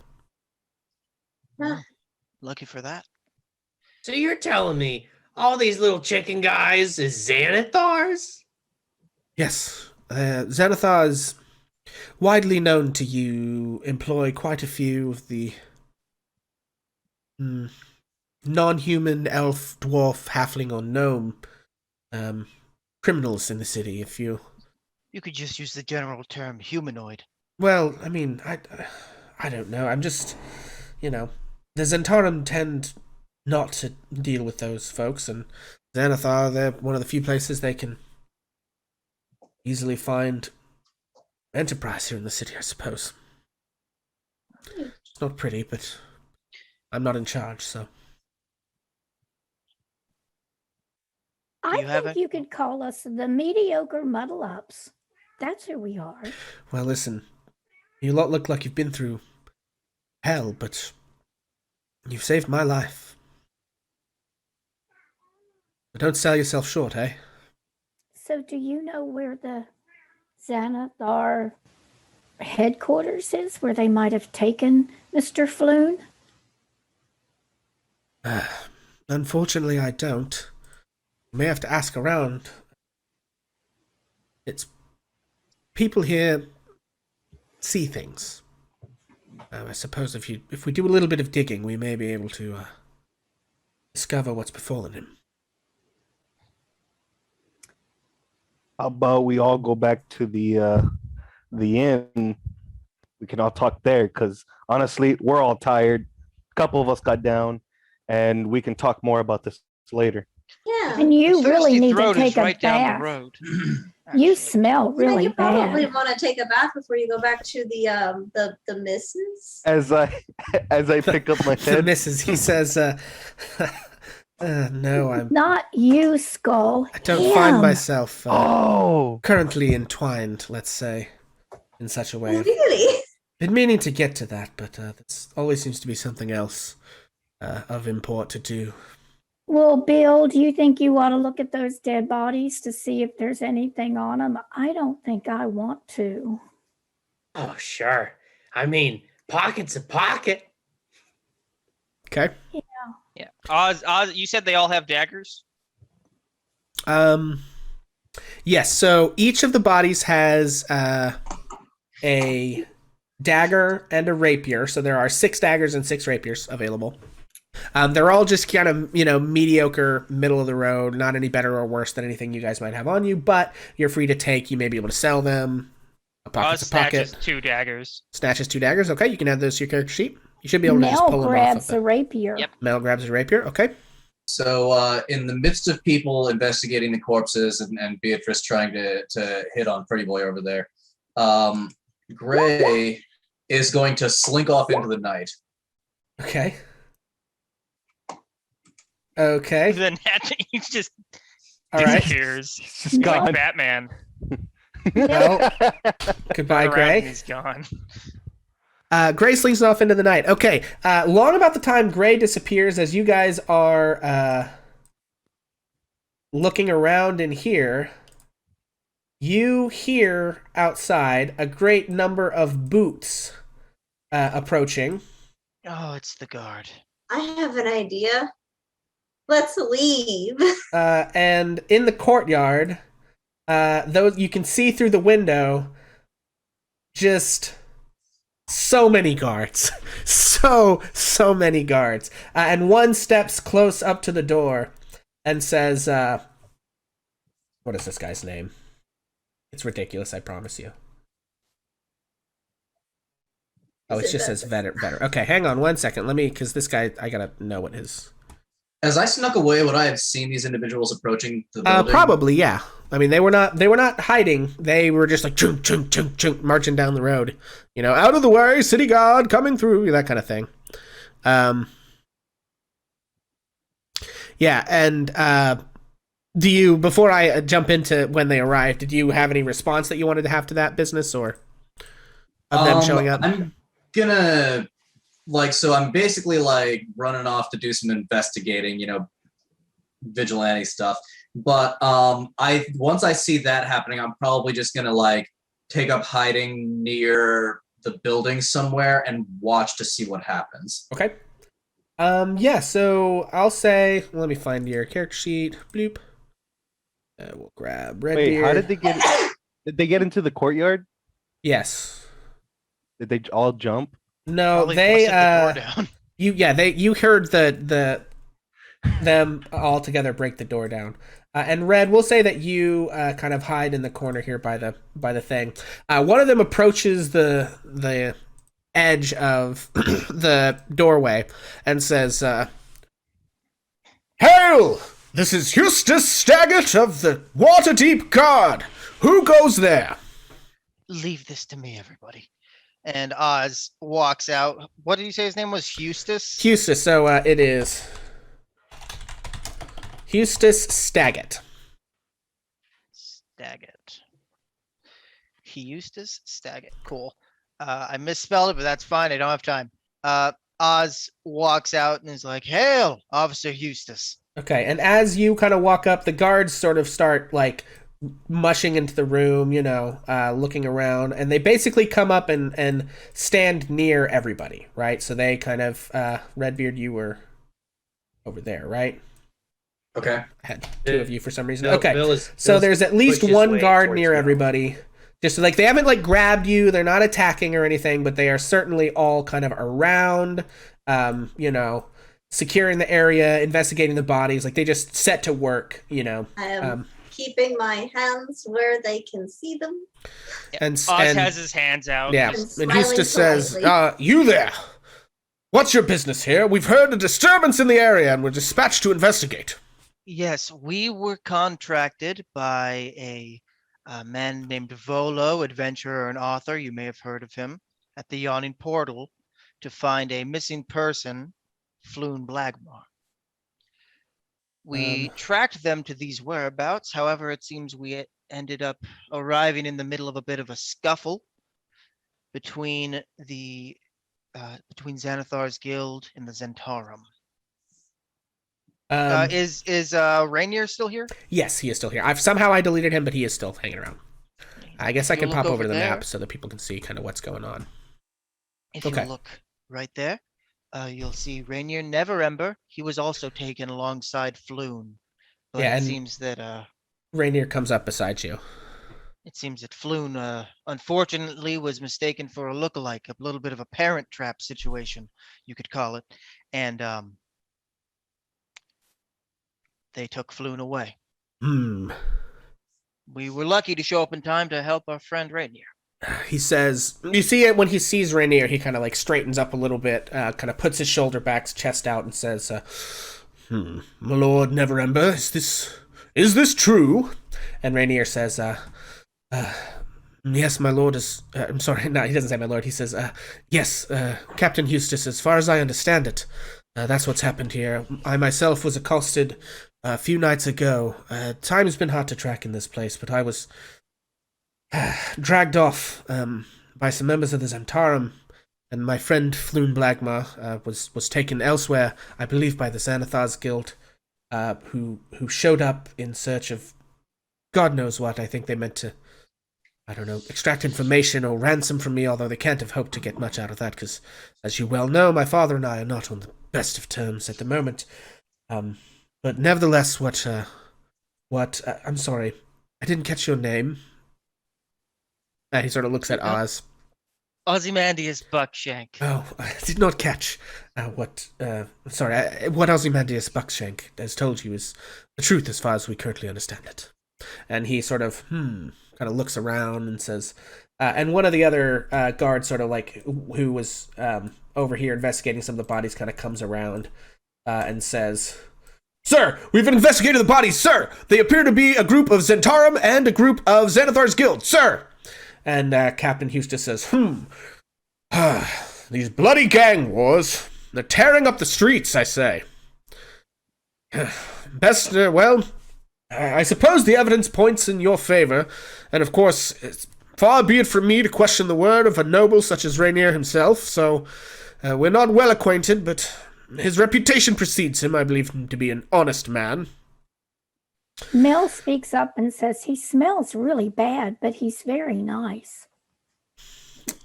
"I see. And what is your name, madam?" Mel? Very well. Please leave your information with one of our guards here. I'm not sure we can help you locate this floon.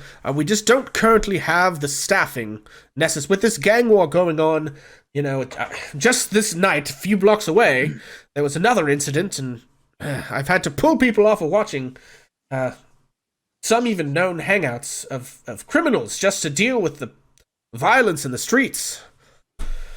Nevertheless, I suggest you leave this business to the City Watch. So Best not to meddle in criminal matters, and not all City Watch officers are as nice as me. Just remember to keep the blood off the streets, okay? Of course, Captain. Thank you so much for your understanding. Come, Rainier, let's go get a drink. And Oz, kind of cautiously, like being careful to move slowly, puts an arm around Rainier's shoulder. B's gonna kind of scooch over closer to the group. Yeah. And so they all take a brief statement down from everyone as they're leaving, and then they allow you guys to be free to go. Okay. As soon as it becomes apparent that the guards are not just going to clap my friends in irons, Redbeard is going to go ahead and just like slip off into the city Okay. toward other pursuits. Okay. Oh, sorry. Go ahead. Go ahead. Is Rainier willing to come with us, or is he like, I'm going to go on my own? No, he's willing to come with you. Oh, hell yeah, let's go. We've got to drink all that stink off you. Come on. He says, I don't know Let's that all I'm go really to in the an mood inn to first. celebrate. Oh, friend no, we're is not still celebrating. missing. We're mourning. Morning. Come. He's not. He's- We don't know that he's dead. Oh, no. No, we're not. I need a drink is the big thing. We're mourning all the damage that has happened to me right now. And I would like a Self-centered. sandwich, please. All Let's right, all go listen, back to the. Listen, we'll get you all taken care of. And he's sort of like, he looks a little like pressed, like he's, you can tell that he's like grateful that you guys have saved him, but he's also like, I've been almost killed and kidnapped, and you're all asking me for favors, and he's kind of like a little bit exasperated as you guys make your way off down the street. We're gonna pop back to the roleplay cam here and pop you guys back over there. Okay. And All are right. we going to take a little mini break? You're gonna have to explain that in mechanics if you mean something mechanical to me. I'm sorry. Your mom needs to go to the bathroom. No, I think Okay, 5 sure, minutes. yeah. We are gonna, if that's okay with everybody, we'll take a quick 5-minute break just in case Cass needs to use the restroom or anything. So I will pop on for a brief moment, and then we will be back here shortly. Thank you all for hanging out with us. We'll catch you here in just a second. Okie dokie, folks, we are back. Thank you, those of you who were hanging out with us. I know he's probably already gone live, but thank you to my buddy Vincent Page, another streamer here on Twitch, for hanging out with us for the first part. He has graciously altered his Friday night streaming schedule just to catch as much as we can of our stream, and we appreciate the heck out of that. And so those of you who have been hanging out with us from over there, we appreciate y'all. And we are going to get back into it. So you guys are leaving the warehouse. You're in the city. Where would you like to go? You want to kind of talk and regroup with Rainier and get a plan together for what's next. So how would you like to sort of handle this? I say we go back to the bar. Let's not listen. I know we all love the Yawning Portal, but it's a little bit high octane. The Red-Eyed Owl, very quiet, very nice. They have really good spiced mead. What about It's their ri- food? Their food's pretty solid, honestly. They have this thing called Coast Chowder. I don't know what's in it, but it tastes fine. Do they have Um, any sandwiches? What do you mean you don't know what's in it? I don't know what's in that's- most of the things I consume. Oh, buddy, we gotta talk. All right, come on. Let's all go to the Red-Eyed Owl. All right, Bill, I'm down for that. It's right down the road from the Yawning What's up? Portal. What? Bill, You scared me there, Mel. Why did you get so mad at the bird? Well, there was the one that damn near killed you. And then there was the one that started speaking in my own damn voice. And when I came back, I heard you saying not again, not again. Why were you saying that? What do you mean not again? What is that? What do you mean not again? Well,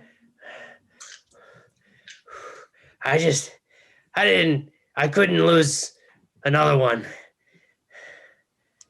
I don't want to talk about it. Okay. Bill rushes ahead about 5 or 10 feet. And she's saying after him as he goes away, she's saying, I just wondered what you knew. And then her voice just sort of peters out. So As I look- Rainier, oh sorry, go ahead. No, go ahead. So Rainier, you said something about your father's fortune and the stone. Yes. Stone galore, I People, think you there's said? rumor circulating that my father embezzled quite a bit of money from the city before he left. I know nothing about it. He's never said anything. As far as I know, he doesn't know anything about it. I think it's just one of those rumors that won't die. But they say that information about how to locate this mysterious treasure is hidden in some magical artifact called the Stone of Golor or something, and I expect they were trying to accost me in order to see if I knew its whereabouts.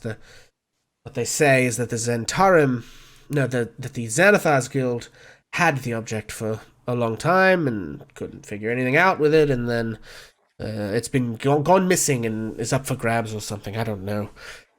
As far as I know, the whole thing is bunk, but I suspect that's why they were after me, and I suspect that may have something to do with what's happened to Floon, and I feel quite badly about that. Good. Now don't worry. I know some people. Bill knows some people. We all know some people. We will get Floon back. Trust me. You have my word. That would be much appreciated, and I'm willing to help myself if you need it. Once I get myself straightened out here. We need to get some food in you. You're skin and bones. What about Fair you? As I look at Oz, Oz has his coat on. He looks big. It As I- conceals as a I- lot of his skin and bones. as I pet him on the stomach, yeah, sure, buddy. You keep telling yourself that. I puke most of it up. Don't judge me. I wonder why. Are you all right? I'm not sick or anything. He just drinks a lot. I like to have a drink. I like to have a good time. I don't see what the problem is with that. Well, not my business, I don't think. Nevertheless, let's make our way. Oh, there it is. Okay. Well, if you all Still would don't know lead how. on, I'm not sure I've patronized this tickled tongue or crab shop slop or whatever it is that we're headed The to. red-eyed owl. That one. Yeah, it's right down the road from the yachting portal. It's on Ringland Street. Fair enough. All right. Well, lead on. And, Oz leads the way. Okay. Yeah. And so you guys make your way to another. You said the red-eyed owl. Is it? Yes, that Okay. is on the Waterdeep interactive map. Of Okay. Canada. Waterdeep red-eyed You took the time owl. to memorize every single bar on the map. Okay. So the red-eyed owl is kind of local flavor, it looks like. Sort of a comfortable, unimpressive, sort of welcoming gathering place for this neighborhood. Probably the calmest bar you might find in this part of Waterdeep. It seems less filled with like rowdy adventurers or scrappy dock workers and more just some of the local folks that live here. They do have as you enter, you smell this sort of heavily spiced seafood stew or possibly a bit of roast oxen with a sweet and sour sauce. That's the Kosh chowder, the seafood. Yeah, and so you guys make your way into the bar. There's a table available if you'd like to take a seat. And then while you guys are sort of entering, Red, if you would tell me what exactly it is that you're up to. Okay, what time of night is it at this point? I would say it's probably pretty late at night because you guys, it was early evening when the shit happened at the yawning portal with the troll, right? And then that same night you went out, you walked a mile, almost 3/4 of a mile down south into the docks district to find the skewered dragon, had the conversation with folk there, walked back north probably half a mile to Candle Lane, and then had all the shit happen in the warehouse. So So are we at talking least like midnight. 9 o'clock, 10 o'clock, 11 o'clock? I'm thinking 12? probably it's between 10:30 and midnight somewhere. I don't know exactly. Okay, all right. So it's like the night is young-ish, but it is dark. Okay. Yeah. So I would probably, I don't want to have the character be up all night, so probably until about 2 or 3 in the morning, he is going to be doing anything he can to learn where Floon might have been taken. So that's Okay. going to be some combination of inquiring amongst his contacts within Forest Grey, Okay. and or like disguising himself and slipping into like pubs or other meeting places that are known to be frequented Mhm. by the Zentarum and or the Xanathar. Xanathar, is that what they're called? Yes, the Xanathar's Guild. The Xanathar's Guild. Yeah. So yeah, he's basically just going to be kind of like casing the underground of the city a little bit to see if he can just get any little snippets of information about what the Xanathar are up to and where they might have taken somebody who had information about something they want. Okay. Yeah. Give me an investigation check, and while you do that, if the rest of you would please describe to me how you handle and what you do once you sort of get yourselves into the red-eyed owl. Well, as soon as go ahead, Mel. Yeah. Mel was just going to go over to Beatrice and say, Hmm? Red's gone. Do you know where Red is? Or is it Gray? Gray. Gray. You can call me either one, really. I haven't seen him since the warehouse. That's weird. I haven't either. He slipped away. I know he does that sometimes. So, Guys? yeah. Huh. Sometimes he's out very late. It's very sneaky, that one. Mm. Hopefully he turns up, because I don't think any of us are stealthy enough to find him. We didn't do so well, did we? Oh, I sure, think we buddy. need better plans. Yeah, definitely. Or need some- any plans. I'm going to get a sandwich. You want a sandwich? Level 2. Gold. Sure. Do you want me to buy you something? I can get Oh. you. I have money. I'm going to go get a. You want to go with me? You want to do like girls together and go get a sandwich? Yeah. Just kind of Okay. eyeballing Rainier. November for a second. And he's just sort of like sitting there on the table with his head in his hands, just breathing heavily, like. Maybe we should get him a. Let's get him a sandwich. Yeah. Okay. He could do So I'm something. heading for the bar to get sandwiches. Okay, so they head off to the bar. The rest of you, what would you like to do or say? Well, as I look at Oz and Bill, I go to the table that what's his name Rainier, again? I'll put it in the chat for you. Rainier, Neverember. Rainier. I go wherever he's at, and I'm calling Let me see if I'm spelling this right. a waitress. What's this guy's Bill name? is loudly explaining to a complete stranger next to him. It's two slices of bread. You cut them real thin, and then in the middle of that, whatever you want. It's, I mean, if you have to try one. I just don't understand where the sand comes in.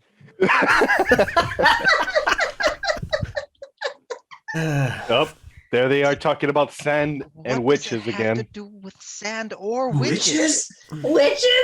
It's just named after whoever invented them, I think. Okay, Who and has a name like sandwich? The name for people like me. who and are- we pan over to Mel and Beatrice at the bar, and there is a frumpy-looking older woman there, and she says, "Hello." We would like some sandwiches, please. All right, I can get you a sandwich. Oh no, I need. Well, I probably need about 6 sandwiches and something to drink, but not ale. I've already had some of that tonight. All right. Well, what about you? She sort of pokes at Beatrice and your skin and bones. Eh? Is one sandwich gonna do for you? You want a little more, sweetheart? Oh, I think I'm okay. We're just here. I'm helping carry the sandwiches back to our table. Oh, sweetie, little twig arms like you's gonna carry all this back to the table. You bro. Yeah, I'm on ice. Let me know when you see me again. Do you have them on ice? Rip. Oh, Am I back yet? Am I a Oh, real there he boy? is. Okay. Real And she boy. says, "Oh, sweetie, little twig arms like you gonna carry all this back to the table." Yeah, I can manage. All right. Well, I suppose if you can draw that big bow you got there, these sandwiches will be no trouble, huh? And so she goes and she starts making the sandwiches, and she makes 3 fabulous warm roast beef sandwiches and sets them out with an assortment of drinks, whatever you guys have ordered, and puts them on a little tray and says, I mean, if you want to carry this, I can have somebody bring these over for you. You don't. Okay. All right. Well, suit yourself. And that'll be, I don't know, let's say 5 silver for the lot. Okay. I'm up. Mel pays for it and adds a silver in for a tip because she's learned about that. So she, certainly Bonnie would have your hide if she knew you were running around not tipping people, huh? So she slides the coins, she grabs the last silver, sort of kisses and says, "Oh, thank you, darling. You're a real doll." Oh, thank you. Okay, and Beatrice, then she they said I return was a back to real the doll. they return back to the table and they walk up on the rest of you, saying what? I still just, it's bread. It's God. bread. There's no sand involved. I don't get it. It's because it's the flour. It's basically wheat sand. Have you ever tried to eat flour and then tried to eat sand? Do you guys even understand what a sandwich is? Listen, I have bled out most of the alcohol that I had in me. I need a drink right now. And along about that Aw. time, so go ahead. He's gonna sit down next to Mr. Neverember, kind of listening to this conversation and just hand it I'm kind of giving a side eye to Oz, but hi, I thought you could use some food. Oh, God, yes, thank you. And he sort of grabs and starts tearing into it. Manners totally forgotten in his several days long starvation of being locked in a see, smelly closet. Noble, you The really slices keep your hands clean. And you can see Rainier's I hands look- are currently filthy as he's chopping into the sandwich. I look at He looks Bill. kind of like a ginger Aragorn at this point, just greasy and a little bit, I look at Bill with the most questionable face ever. Did you just say that they keep your hands clean? Yeah, you don't need a napkin. You just wipe them on your sandwich. So for example, as I grab the ale from Oz, if I put my hands in there and I grab one of the sandwiches from Bill and I wipe myself with this, it's clean? Bill is going to snatch the sandwich out of Rainier Neverember's hands and proceed to wipe his hands on it to demonstrate. See, clean. Here you go. I look at Rainier and I give him my plate as I didn't touch He eats it. the sandwich. He gives a heavy sigh and then chomps into the sandwich. Now, what were we talking about? Flu? A man is Whatever? missing. Balloon Black. Listen, all right, you're right. Let's get back to business. I have a friend in the Zentarum who may be able to help us find where Xanathar is keeping him. Oh. You see Rainier's eyebrow sort of raises, and on the eyebrow raise, we will pan to Redbeard. Redbeard, with a 25, that is more than sufficient. You are able to speak to some folks in the area. So you kind of are chatting up and talking to the people, kind of out and about. And you do manage to track your way to a rather seedy bar where an individual sort of like, who appears to have maybe a chip on his shoulder with the group in question, with the Xanathar's Guild, says, yeah, listen, don't tell nobody I told you this, all right? But rumor has it that there is that they make their lair down in the sewers here. There's a circular sewer cover inset into the pavement over, and he gives you the location of an alley, one of the back alleys. You can pull the cover right off. There's a ladder down into the sewer, and you want to follow. They say you want to follow the yellow signs. That's all I really know, but that should lead you right there, and I bet that's probably where they've got your friend holed up. Well, I would appreciate your discretion as well, and I'm going to give that guy 4 gold. Hoo-wee. He sort of, raises an eyebrow and says, must be a hell of a friend. Well, before anyone else clocks I've been here, I'm going to take my leave, if you don't mind. And he walks off out of the bar into the night. I will actually do the same. Okay. And head back toward the docks district. Okay. At that point. His name's Devil Starsong. He has eyes everywhere. I think he stays at the portal. So odds are I'll go swing by, try to talk to him tonight. Maybe tomorrow. Yagra was getting her head pushed in by those crazy guys with the eye tattoos.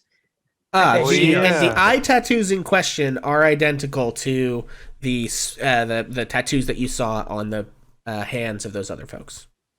The guy who had the eye tattoos on his head. So basically what it is, it's a circle with kind of like a pupil in the middle of it with 10 spokes coming off of it. I'll tag along with you back to the portal, Oz.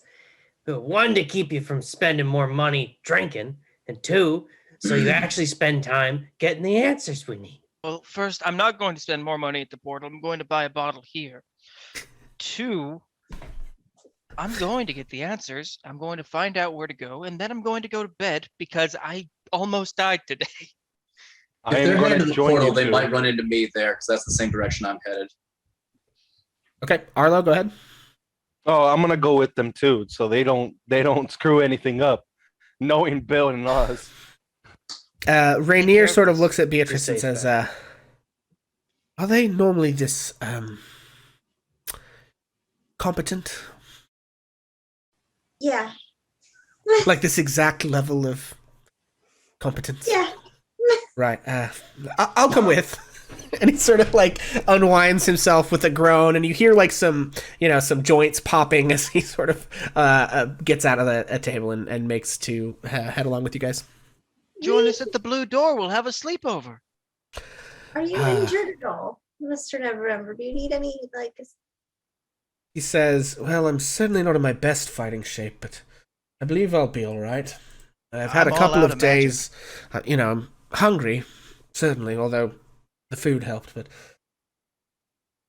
my wounds from the evening I was taken have had a day or two to heal over, and so I think I'm all right." Okay. All right. Well, Oz goes and buys a bottle, and then buys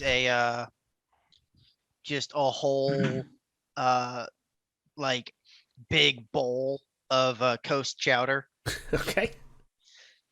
All right. So the wine is however expensive we've decided your usual wine is. Between 8 silver and a gold. Yeah. So I feel like here it's probably 8 silver. That's like their silverware. Like, why would they let you just leave with a And bowl? then I'll pay extra for the bowl. It's a little let's wooden see. carving. I'll pay extra for the bowl. Yeah. So the white wine. They don't tell me how much the seafood stew is. It would probably just be like a regular meal, I figure. Yeah. Okay. So it looks like meat's 3 silver. I'm gonna say it's probably about 5 silver for a full meal, so we'll say 5 silver. Yeah, I got a big one too. Okay. It's like a big old. And for the utensils, we'll add in another silver for those. And then Red, what was that? I was just saying it's probably like a couple of silver, somewhere between like a couple of copper and a couple of silver for a bowl of soup. So yeah, you get your bowl of soup. You've got soup in one hand and a spoon sort of like hanging in the bowl. You've got wine in your other hand, and you're sort of like making your way downtown here. Oz gives the soup to Crawling Rainier. around. He's like, Oh, gives the soup to Rainier. Okay. Rainier sort of Before we like leave- holds it in both hands and just like slurps it out of the bowl. Arlo, what's that now? Oh, before we leave, I go up to the bartender and I give him a gold. That was some delicious sandwiches. Oh, Just for, like, thank the you. tip. Oh my god, that's so gracious. Thank you, sweetie. You're a heartbreaker. Don't let him tell you different, eh? Heartbreak. Okay, and and Red, Oz what was leaves, that? Oz leaves 5 silver as a tip. Oh my god, I got a windfall. Hey, honey, we're having steak tomorrow. She's like scooping him into a little, into a wan little pouch. And then What, he Red, you doesn't said like something in there? Coast chowder. I was just singing a little song to be funny. It wasn't Oh, anything. okay. Gotcha. Okay, and so it looks like the crew makes their way back to the yawning portal, whereupon you find it in its usual state. And actually, there is an illustration I'm going to drop you guys on. It's not really a battle map per se. I'm going to go ahead and drop this over to everyone else as well. But you can kind of see this is like a, sort of side cut of the yawning portal. It's just always quite full of just adventuring types of all sorts. So you can kind of get an idea of what the place looks like. It's a big, like, 3-tiered thing with stairs. You can't really get that from the battle map that I have very well, but... Wait, so the mechanism that they lower people in with is just like a guy holding the other end of the rope? Yes, there's just a Is big... he some big kind of blue stone guy. giant or something? What Let's is that? look at him. Okay, there's a thing for this. Let's look at... 26. I at least expected number there to be 26. twice What's his as deal? many Player bullies. handouts. Rip. Okay, player What if handouts. someone gets drunk and tries to tickle him while he's lowering the bucket into the hole? Then some people die. I guess those are the risks that you take. Okay, additional art handouts. Next time that happens, I'm gonna Waterdeep convince handouts. us to go do that. Key to the yawning portal. There it is. I'm going to share that. Okay, number 26. And I have to highlight it. Okay, well, let's see. Number 26. I'm It's focused. so crowded. Number 26 is a person named Priam Agravar. I don't know who that is. That doesn't help me adventure. So thank you for that. We are just going to... D&D Beyond, what can you tell me about Priam Agravar? It looks like, is he number 26? I think he's or number 28. 27? No. The guy with the rope is number 28. Oh, yeah, Oh, he's the guy with first number 28. 28. Okay. All right. Well, what does number 28 say? I'm focused on like 60 and 62 because it looks like he's Number- like, I'm going off to adventure and don't forget me. And she's like, yes, son of a bitch, you said you. That's 27. So you want I'm- 28? 28 is Minder. I don't know who Minder is. It doesn't really tell me. And you I'm said s- 60 and 61? These people, this is wild shit here, folks. I'm 60 concerned on the 62. center left, 60 and where a 62. guy is just getting eaten by a ghoul. Yeah, it's crazy in here, is all I can tell you. Center left where a guy's getting eaten my by a God. ghoul? Oh He doesn't no. have a Yeah. number. On the second 80, floor. 80, number 80. Oh, on the second floor? Oh, yeah. Oh Oh my jeez. god, and there's a drop bear over there on the left too. A drop there. I imagine this guy will take care of the ghoul here in a minute. Yeah, but this is the only part. So there's Volo. You can see Volo. Who else? I'm pretty sure Maloon is in here somewhere. I don't know where Maloon. exactly. But yeah. Okay. All right, cool. So anyway, so Well, you guys are able to find this. That's just a bit of a wild little There's a romp beholder. through. You can see 74 may be of particular interest to some people. Greg. There's a beholder and a mind flayer in this place. And a Yeah, What you kind know. of place is Doran running? Listen, it's a crazy place, friends. Very crazy. That's Oh, Matt God. Mercer. No, it's not. No. Matt Mercer canon exists in the Forgotten Realms, folks. You heard it here first. Okay, so Rick. you guys make your way to the portal. I believe you were looking for Davil, yes, Oz? Yeah. Okay. Yeah, I was just looking for Dabble. Oz is looking for Davil. Okay. I feel like the But first if time he places if he runs arrive into Red on the during way the in, day. Yeah, and so I think you Runs probably into run into Red on the way in. We'll say that that's the easy way to handle it. I'll pop us back over to the roleplay screen here, folks. So you run into Red. Red, you see the whole crew sort of walking down the street. Oz with his, usual bottle of wine. Rainier with a giant bowl of soup that he's slurping out of. Some is dribbling into like his little red goatee. It smells like chowder. Oh, excuse me. Great, good to see you. Thought we'd not run into you for another day or so. Oh, I was just, doing some investigating. I do think I have a lead on where we might start looking for Flume. Oh, that's good. I was about to talk to Davil. He's my friend. I mean, more information is always better than less information, but what I was told, I can't tell you who told me this, but I was told that the Xanathar's Guild likes to hang out in the sewers a lot, especially over in that kind of seedier part of town. And so if you can get down into the waterways, they have a series of yellow marks on the walls down there that sort of act as a sort of a waypoint, a guide, I guess you could say, that leads back to one or more of their hideouts. So we may be able to use that information to either find Flume or find somebody that knows where he went. Good. Arlo, did you have something? I was gonna ask, like, during my time gambling and stuff, would I see any kind of like strange activities to the DM? Any kind of strange activities. You're gonna have to be a little more specific I than think that. you would see nothing but strange activities. Like when I'm in the back rooms of or in the alleyways or anything like that, would I see any kind of like strange activities? Yes, with the almost people that- exclusively. That's like No, but I mean this specifically. But okay. I mean, okay. What kind of information are you trying to glean from these 46 and activities? 47, Like, y'all. you know what I mean? Like, what are you hoping that you have seen? Someone going into the sewers or someone like doing things. Someone knowing things. Someone Like like we're gonna someone make that this. I would play. Yeah, someone going into the sewers. I mean, I think just make a flat D20 roll, and we'll say call high or low. High, whichever you call. If you get it, yes, you've seen whatever it is that you're hoping to see. Low, no, you haven't. Okay. All right. Because I can't really think of another way to just see. Luckily, did I notice this? I don't know. Call high or low first.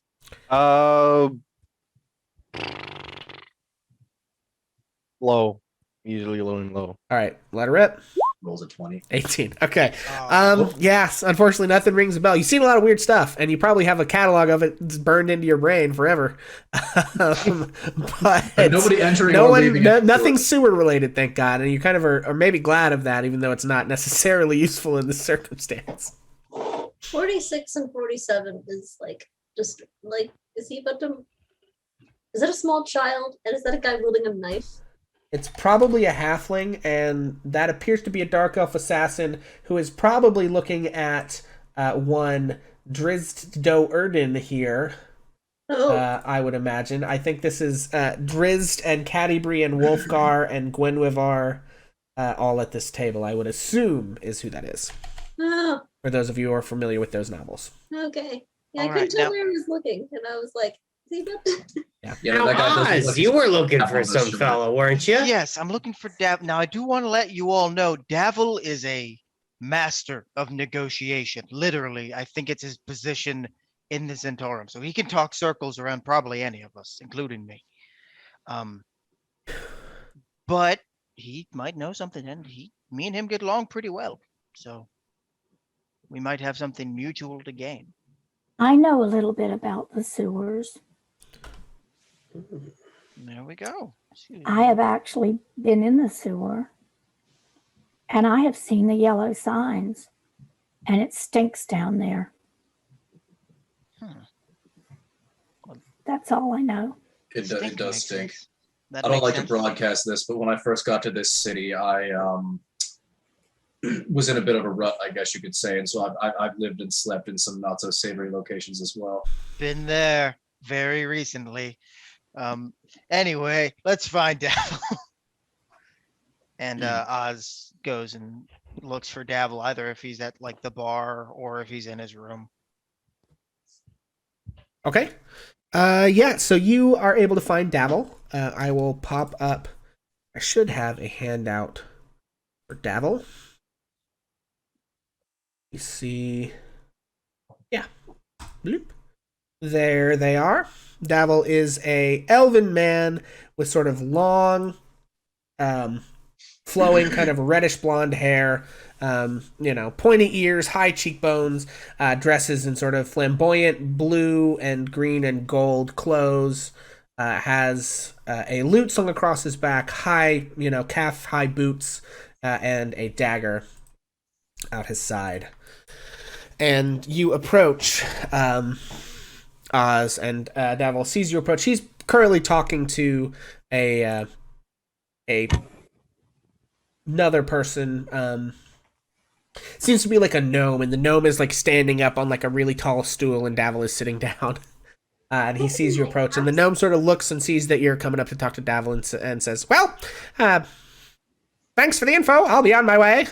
And Davil says, yes, of course. Thank you. Osmandius, hello. Davil, how are you doing? Oh, the sun is down, the fireflies are out, and I'm having the time of my life. What can I do for you? That's wonderful. Listen, a friend of mine recently went missing. We believe it may have something to do with, and Oz leans in a little bit and goes, Xanathar and his folk. Oh, goodness. Yes. Now, we assume that this is something of pretty large importance to Xanathar, and I know that a strike to him and his blokes, it's always good for you. So I was wondering if you had anything that you knew that could help us get the upper hand on him and his ilk.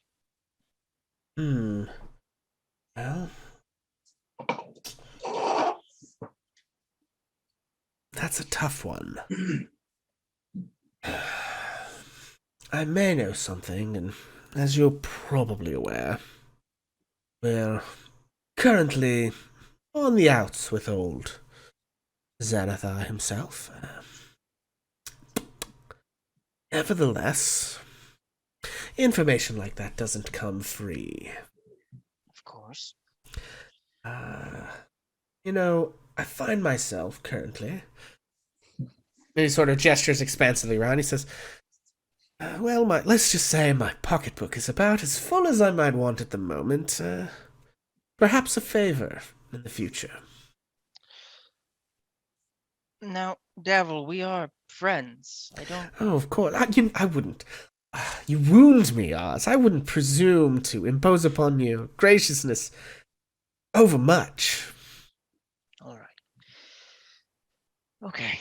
Nevertheless, you will have my assistance, my friends. Very well. You understand that, I run a business and we sell information. You've come asking for information, and it would be remiss of me to give it away for nothing. You understand? Naturally. I'm willing to offer my services in any capacity. My friends, on the other hand, I would rather they don't get involved too deep. Well, actually, the big one, the average size but angry looking one. Yes, I'm familiar. Yagra has sung his praises, rather. Quite a fearsome foe, it seems. Yes, he's always looking for work. Fair enough. Well, listen. I'll set you the task that I think appropriate for a man of your talents, and how you complete it and who helps you well. Frankly, that's none of mine, you understand. And, I'll weigh the responsibilities for any task I might set you on your shoulders alone, shall we say. Yes. So, I already know if anyone helps you, hey, that's their business. But, win or lose, pass or fail, we'll be looking to you. Good. Now, I already know they're in the sewers. I already know about the yellow marks. I need something new. Something new. Something new. Well, let's see what I can offer. He sort of thinks for a moment. And he says, well, you know Xanathar, of course. You're familiar with him by reputation. Him and his filthy monstrosities are bubbling up out of the underground every day, it seems. Oz flares his nostrils very subtly.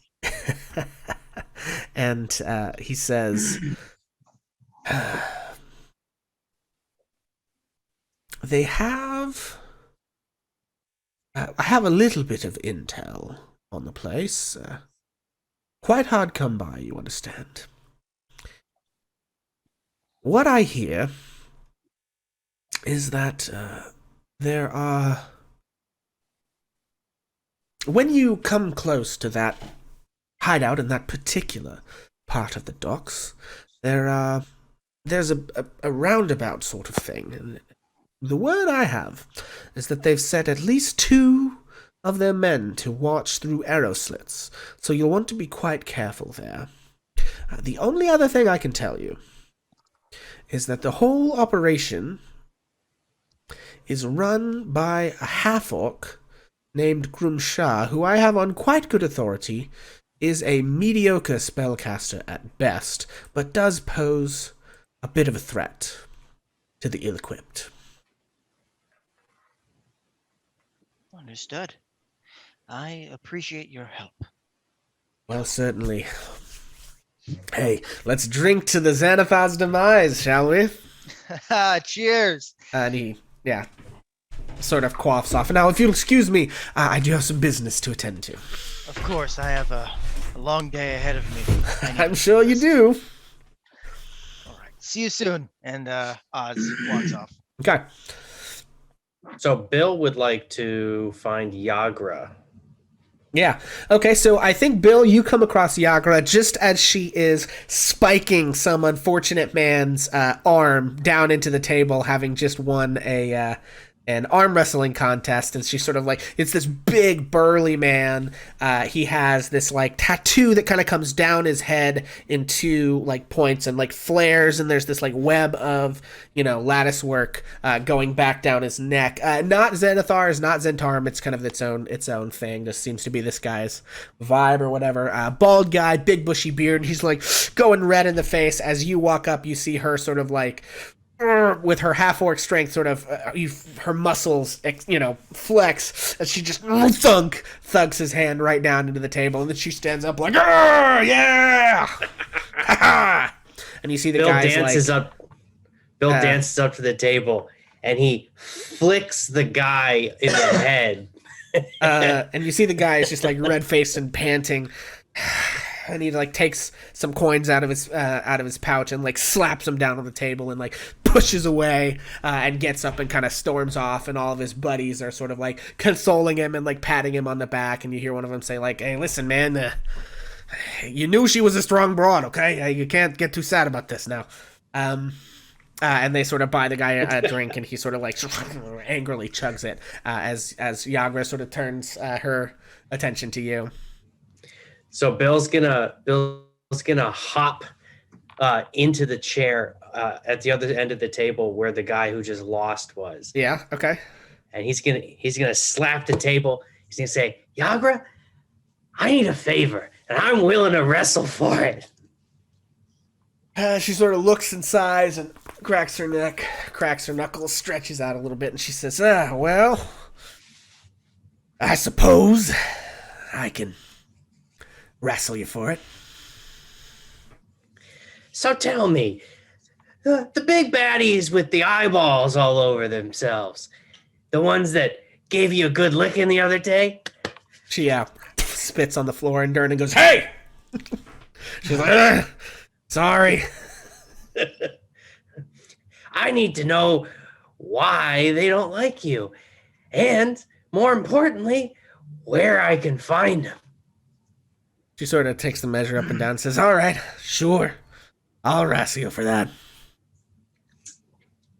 Okay, so you guys get ready to go. And what we'll do, we will make this a opposed athletics check. And how we're going to do this, we're going to start off, it's going to be kind of like, not really a skill challenge, but like you're going to start off in the middle, right? You lose 1, okay. You're halfway down, right? You lose 2, they got you down. You win one, you're back up. You lose, and so it's like there'll be one like lose 1, 2, 3, like 4 stages or whatever. Like you get it, right? 2 successes, you win, unless you're down, and then you got to get back to neutral, and then you got to win, right? Got it. So let me find Yagra here. I'm guessing I no longer have bardic inspiration. No, that definitely would have gone out. Let's see. So Yagra. I'm gonna go where they're at, and I'm just gonna watch. Okay, sure, fair enough. All right. As I put a gold on the side of the table and be like, I'm betting on Yagra. Oh, nice. All right, so you guys set up, and the first check, you grasp each other's hands, and then one of the passersby sort of like slaps the table and yells, "Go!" And you guys both immediately spring your muscles into action. Let me pop. No. Kidding me. Uh-oh. Oh no. Uh-oh. You do have inspiration. Oh my god. One Okay. failure or 2. All right. So here's what I'm going to say. You can't see what she rolled. She also rolled a 6, but it wasn't a nat 1. So because you got a nat 1, you lose 1, but because like you both had a 6, I'm not going to cause the nat 1 to be a complete instant loss. Right? So you weren't ready, and it seems like she wasn't exactly expecting you to be that lenient. So it's almost like she wasn't prepared to drive you all the way down, and you're able to get to stop yourself halfway if you want to go for it again. Oh You my need gosh. 3 So successes. check number 2. Here we go. Oh my. Oh, Bill. and she got a 17 on that one. Bill. Bill, not his best work. I mean, you could use this. Do you want to use burn your inspiration here? I do. I really do. She's got a 17, so you got to beat. So 22. Okay, all right. So round Nice. 2, or second part. So she gets you down. You're about halfway there, and you just pull your way back to the middle. You guys are neck and neck, veins, standing out. You got this massive 7-foot tall half orc and this scrawny little angry man. Probably what is Bill? 5'8", maybe 5'9". Yeah, about. Yeah. All right. Ready? Part 3. 1, 2, 3, go. Oh, come on. He's got a 23. Oh, mine didn't go. 10. Okay. So you get back up the middle and start to drive her half down. You see her orcish eyes flare in anger. Number 3, or for the next section, let's try it. 1, 2, 3, go. Oh, come on. Ooh, you both rolled pretty well, but Bill, you pull ahead, so she's halfway down, and then and this disbelief in her eyes as boom, finally Bill gets her down to the end. She's like, She sort of looks at her hands, I was looks at tired. I you. just did this. I was tired. Yeah. I'm just like taking the gold coin away. Bill. Make a sleight of hand check, so Lilo. Make a sleight of hand check. All right. Can I Oz roll is playing the Rocky theme in the background on his flute. 16. Okay. Can I roll a competing sleight of hand check to steal that coin from You him? can. Yeah, go for it. I'm thinking of using hex now. I mean, Arlo, you've got your inspiration if you really want that coin back. Nah, you can have it. So you Have to roll you a go nat to 20. you sneakily, like, you're looking away. You know where that coin is. You go to grab it, and your hand, all you feel is empty table, and you look and you see Bill's got it clenched in his teeth with his hands raised, like and Yagra says, "Listen, I was tired. I just got done with the other guy." Fine. All right. I don't want to hear your excuses, Yagra. I want to hear what you know. Well, You did win fair and square. they're the Xanathars, and they don't like me. I do some work for the Zentarum from time to time as an enforcer. And obviously, Good, honest work. I'm sure you've heard about the war going on at this point.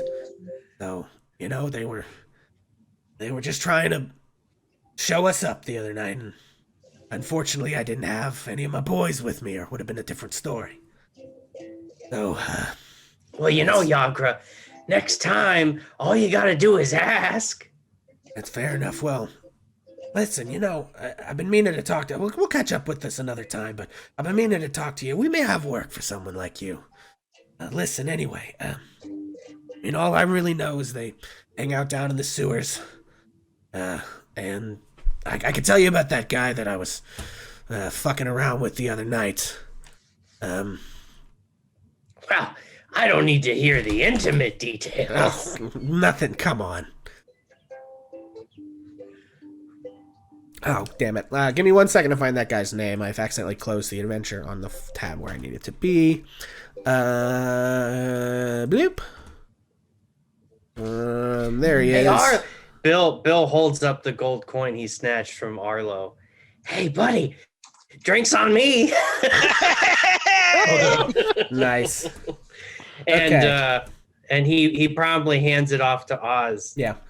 And she says, it was only because there was so many of them, but they're hardly more capable than your common bandit. But the guy's name is Krentz. You see him in there, you give him 1-2 for me, huh? Oh, you got it. How does he exactly... Anything you want me to carve into his chest? How about another one of them eyeballs with the spokes, huh? Just give him a spare. I like the way you think. All right, well, listen, I got stuff to do tonight. I'll catch you around. All right. Till next time, Yagra. Oh, you won't be so lucky next time, you little pipsqueak.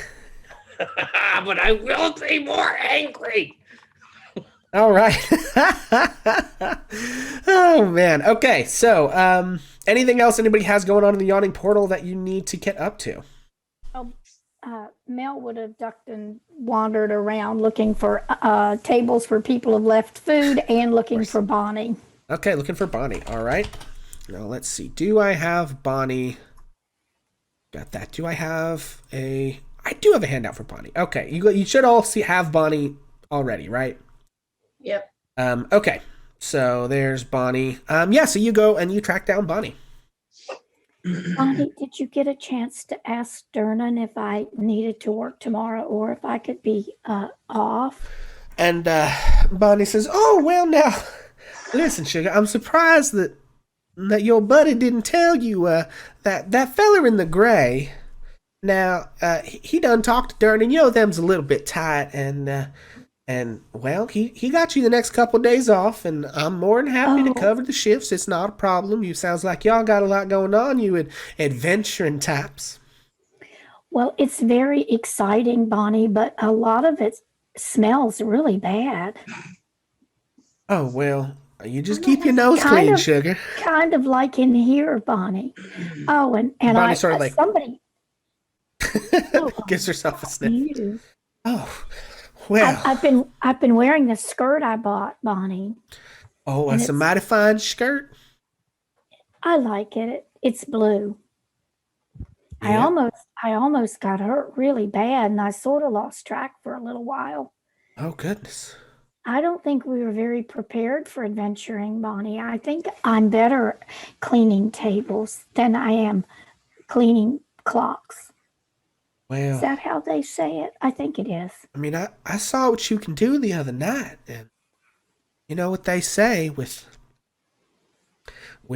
more so than average ability comes slightly heightened obligation. I think that's how it goes. Oh, yeah. I think I've heard that too.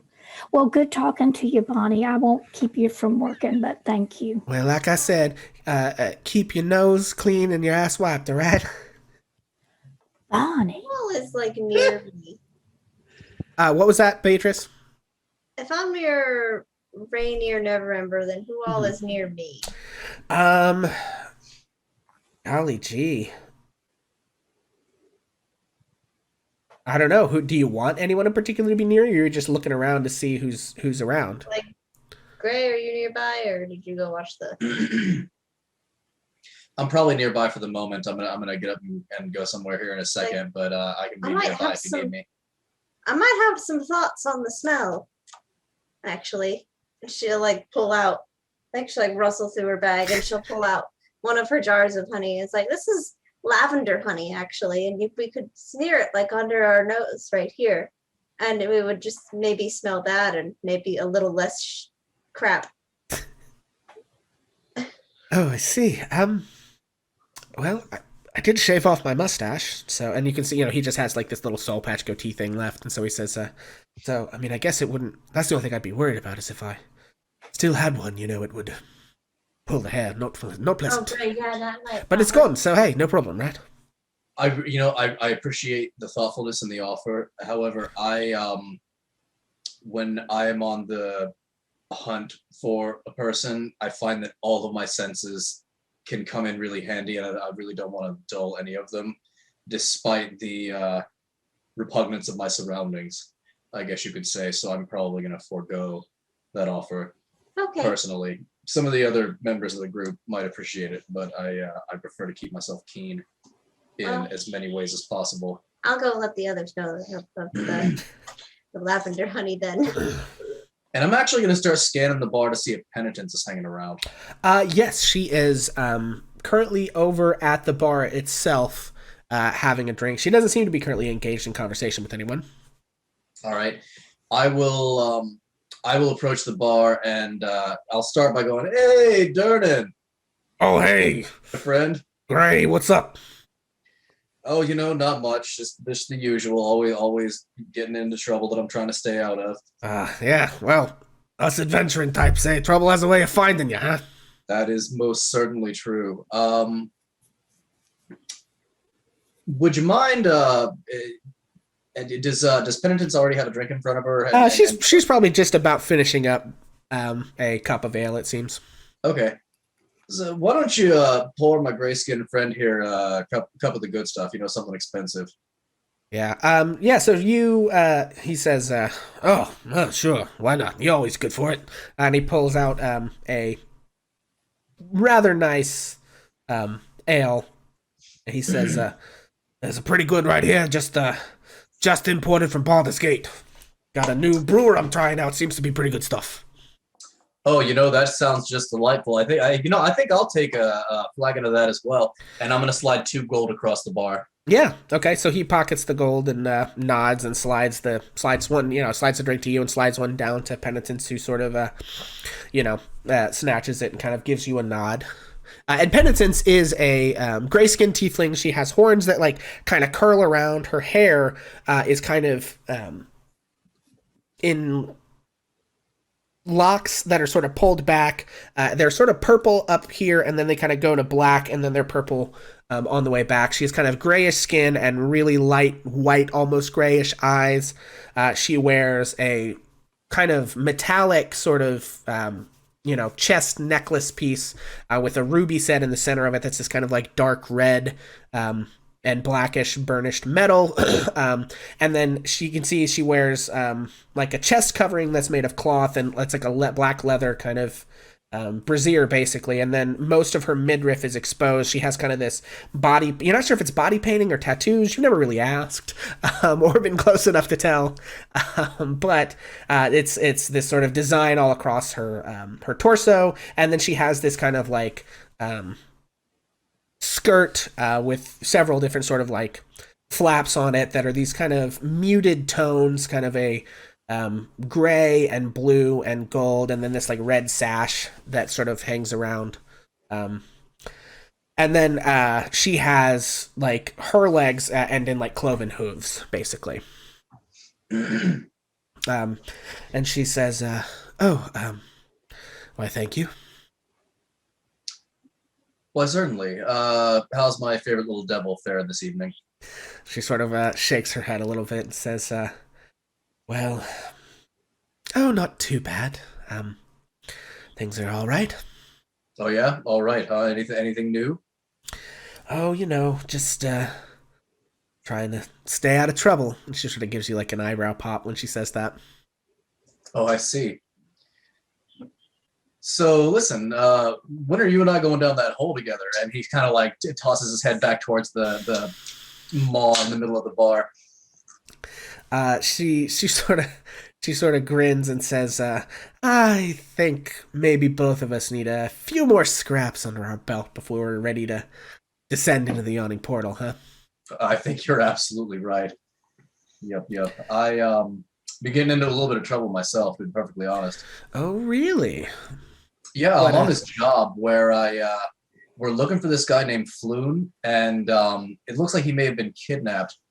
initially by the Zentarum, but then the Xanathos, the Xanatar's guild seems like they might have broken in and snatched him from the Zentarum, and so it's getting to be a bit of a pickle. We're probably gonna go in the sewer. I see. Well, you can hardly step outside without running into a gang fight these days. Yeah, I've been noticing that actually. Well, you're always so mysterious. Where do you get off to? You know, everywhere, honestly. I mean, my line of work takes me to all kinds of different places, mostly within the city, but every district, every level of every district, I find myself in some very interesting places. It would be hard to say anything too strict. I mean, I tend to stay around. If you're asking where I sleep, I tend to be in and around the dock ward mostly. Sometimes I'll crash here. I'm around. Well, she sort of says, listen, I've got things to get up to tonight, but I'll see you around, huh? Hopefully soon. And she sort of like chugs the beer and sets the thing back on the table and sort of gives like a, Durnan, that is pretty good. He says, wait, what'd I tell you? And then she sort of walks off, sachets off outside, out the door. I'll just stay at the bar sipping my ale. Yeah. Okay, and so in the interest of time here, folks, I think after a few minutes of kind of gathering yourselves and getting ready, you guys prepare to head out the door. Following the directions that you've got from Red, it's going to be pretty easy to track down the entrance to this place and enter the sewers. So I think if it's okay with you guys, we'll sort of hand wave some of that. You guys make your way to the alley you've been told and pull the sewer grate up. You are wafted in the face with a rather foul stench of Oz wants to go home and go to bed. Oz has okay. no spells. Yeah. And no Yeah. All right. So you guys. inspiration. All right. So we'll take. Yeah. So rest, I'm jumping ahead of myself. Okay. So you guys are going to take a long rest. So everyone, we'll have you return to your normal sleeping places and/or find a place in the awning portal. We'll handle that next time, and then we will catch up there. So cue the Final Fantasy as you guys take a rest for the evening. Yeah. So for everyone who's still hanging out, thank you guys so much for hanging out with us tonight. Obviously, we'll be live again next Friday, 7 o'clock here. Once again, thanks to our buddies over in the Yeet Fleet for hanging out with us. If everyone would just go around and introduce yourselves one more time, just so that everybody knows, who we are, where they can find us, that sort of thing. I'll go first. My name is Pixel. I'm your GM here for this Ages of Ainor Presents Waterdeep Dragon Heist. You can also find me on Facebook at facebook.com/hammerandpixel. I'll put socials in the chat so that you guys can see that. I stream a variety of games and talk about, politics and philosophy and whatnot. If that's your style, feel free to hang out. I'm live most days of the week, and then we will pop over to Jacob. Hi, everyone. I'm Jacob again. I don't have anything to plug. I hope you guys had a great time, and I'll see you next week, hopefully. All right, and Red? Redbeard the Pink. I am on Facebook and TikTok. I'm also on Instagram and Twitter, but really the platforms I use the most are TikTok and Facebook. On Facebook, I've been doing some streaming, a little bit of gaming, a little bit of cooking. I've really fallen in love with cooking lately, so I've been doing a lot of that. And having a great time, really enjoying the game. Pixel is my brother. Mel's player, Trish, is... sorry. Hang on, did I say that right? Yes, you did. Yeah. Trish is my mother. Haley Comet is my wife, and Pixel is my brother. And Beast is a longtime friend, so I know a few of the folks on screen fairly well. But yeah, we'll hope to see y'all next week. All right, Trish. I am Trish. I am all those things that Red said that I am. All of the other members of this group are my other children. And I love to play Minecraft. And when Pixel streams on Mondays and have Minecraft Monday, then I'm going to be there every Monday building remarkable Dungeons and Dragons houses and taverns and wharfs and businesses. And you can join me there every Monday on Pixel's Hammer and Pixel stream. Fair enough. Beast. Thanks so much for everyone still with us. For those of you that had to leave early, we miss you, and we hope that you'll come back on Friday, and we'll see you here. All right, Skull. Mute it. Oh no, I'm not mute. Hi guys, my name is Skull. I do have a Facebook as well. I believe it's I'll be streaming. I do have a college in the morning, so I do stream late, like kind of like late at night, around like 7ish. But you can catch me around there that time. Still new to the streaming, and that's about it. All right. Pretty fun and- with you all. Yeah, and Haley. Hi, Haley Comet. I play Beatrice. I'm also on TikTok. And I hope you guys had a good time. Awesome. All right. Well, thank you guys for hanging out for us while we do this crazy, silly thing on Friday nights. It truly means more to us than we can possibly say to have folks that are interested in our shenanigans. As always, you can find us on Twitter and Facebook, as well as in our Discord. If you're interested in becoming a part of our little circle of folks who love tabletop role-playing games and D&D. And then finally, I just want to leave you with a little request from me to you. Until the next time that I see you, I want you to do me a favor and just be a little kinder to yourself than you think you deserve. I promise it will not still be close enough to as kind as you actually deserve. So, friends, have a good night. Also, drink water. Drink some water. Bye. Stay hydrated. Bye. Next time. Bye. y'all. Oh, also, Later, one guys. last real quick thing. This will be uploaded to YouTube and to podcast format sometime in the next week. So if you missed anything tonight, you want to catch more of it later, it will be up in several places there. You can find those on our social media. Okay. Bye for We're real on this time. Spotify. Bye. See you next Bye. time. Bye. Let me tell a tale of a world where heroes walk among us, fighting through the darkness left by monsters and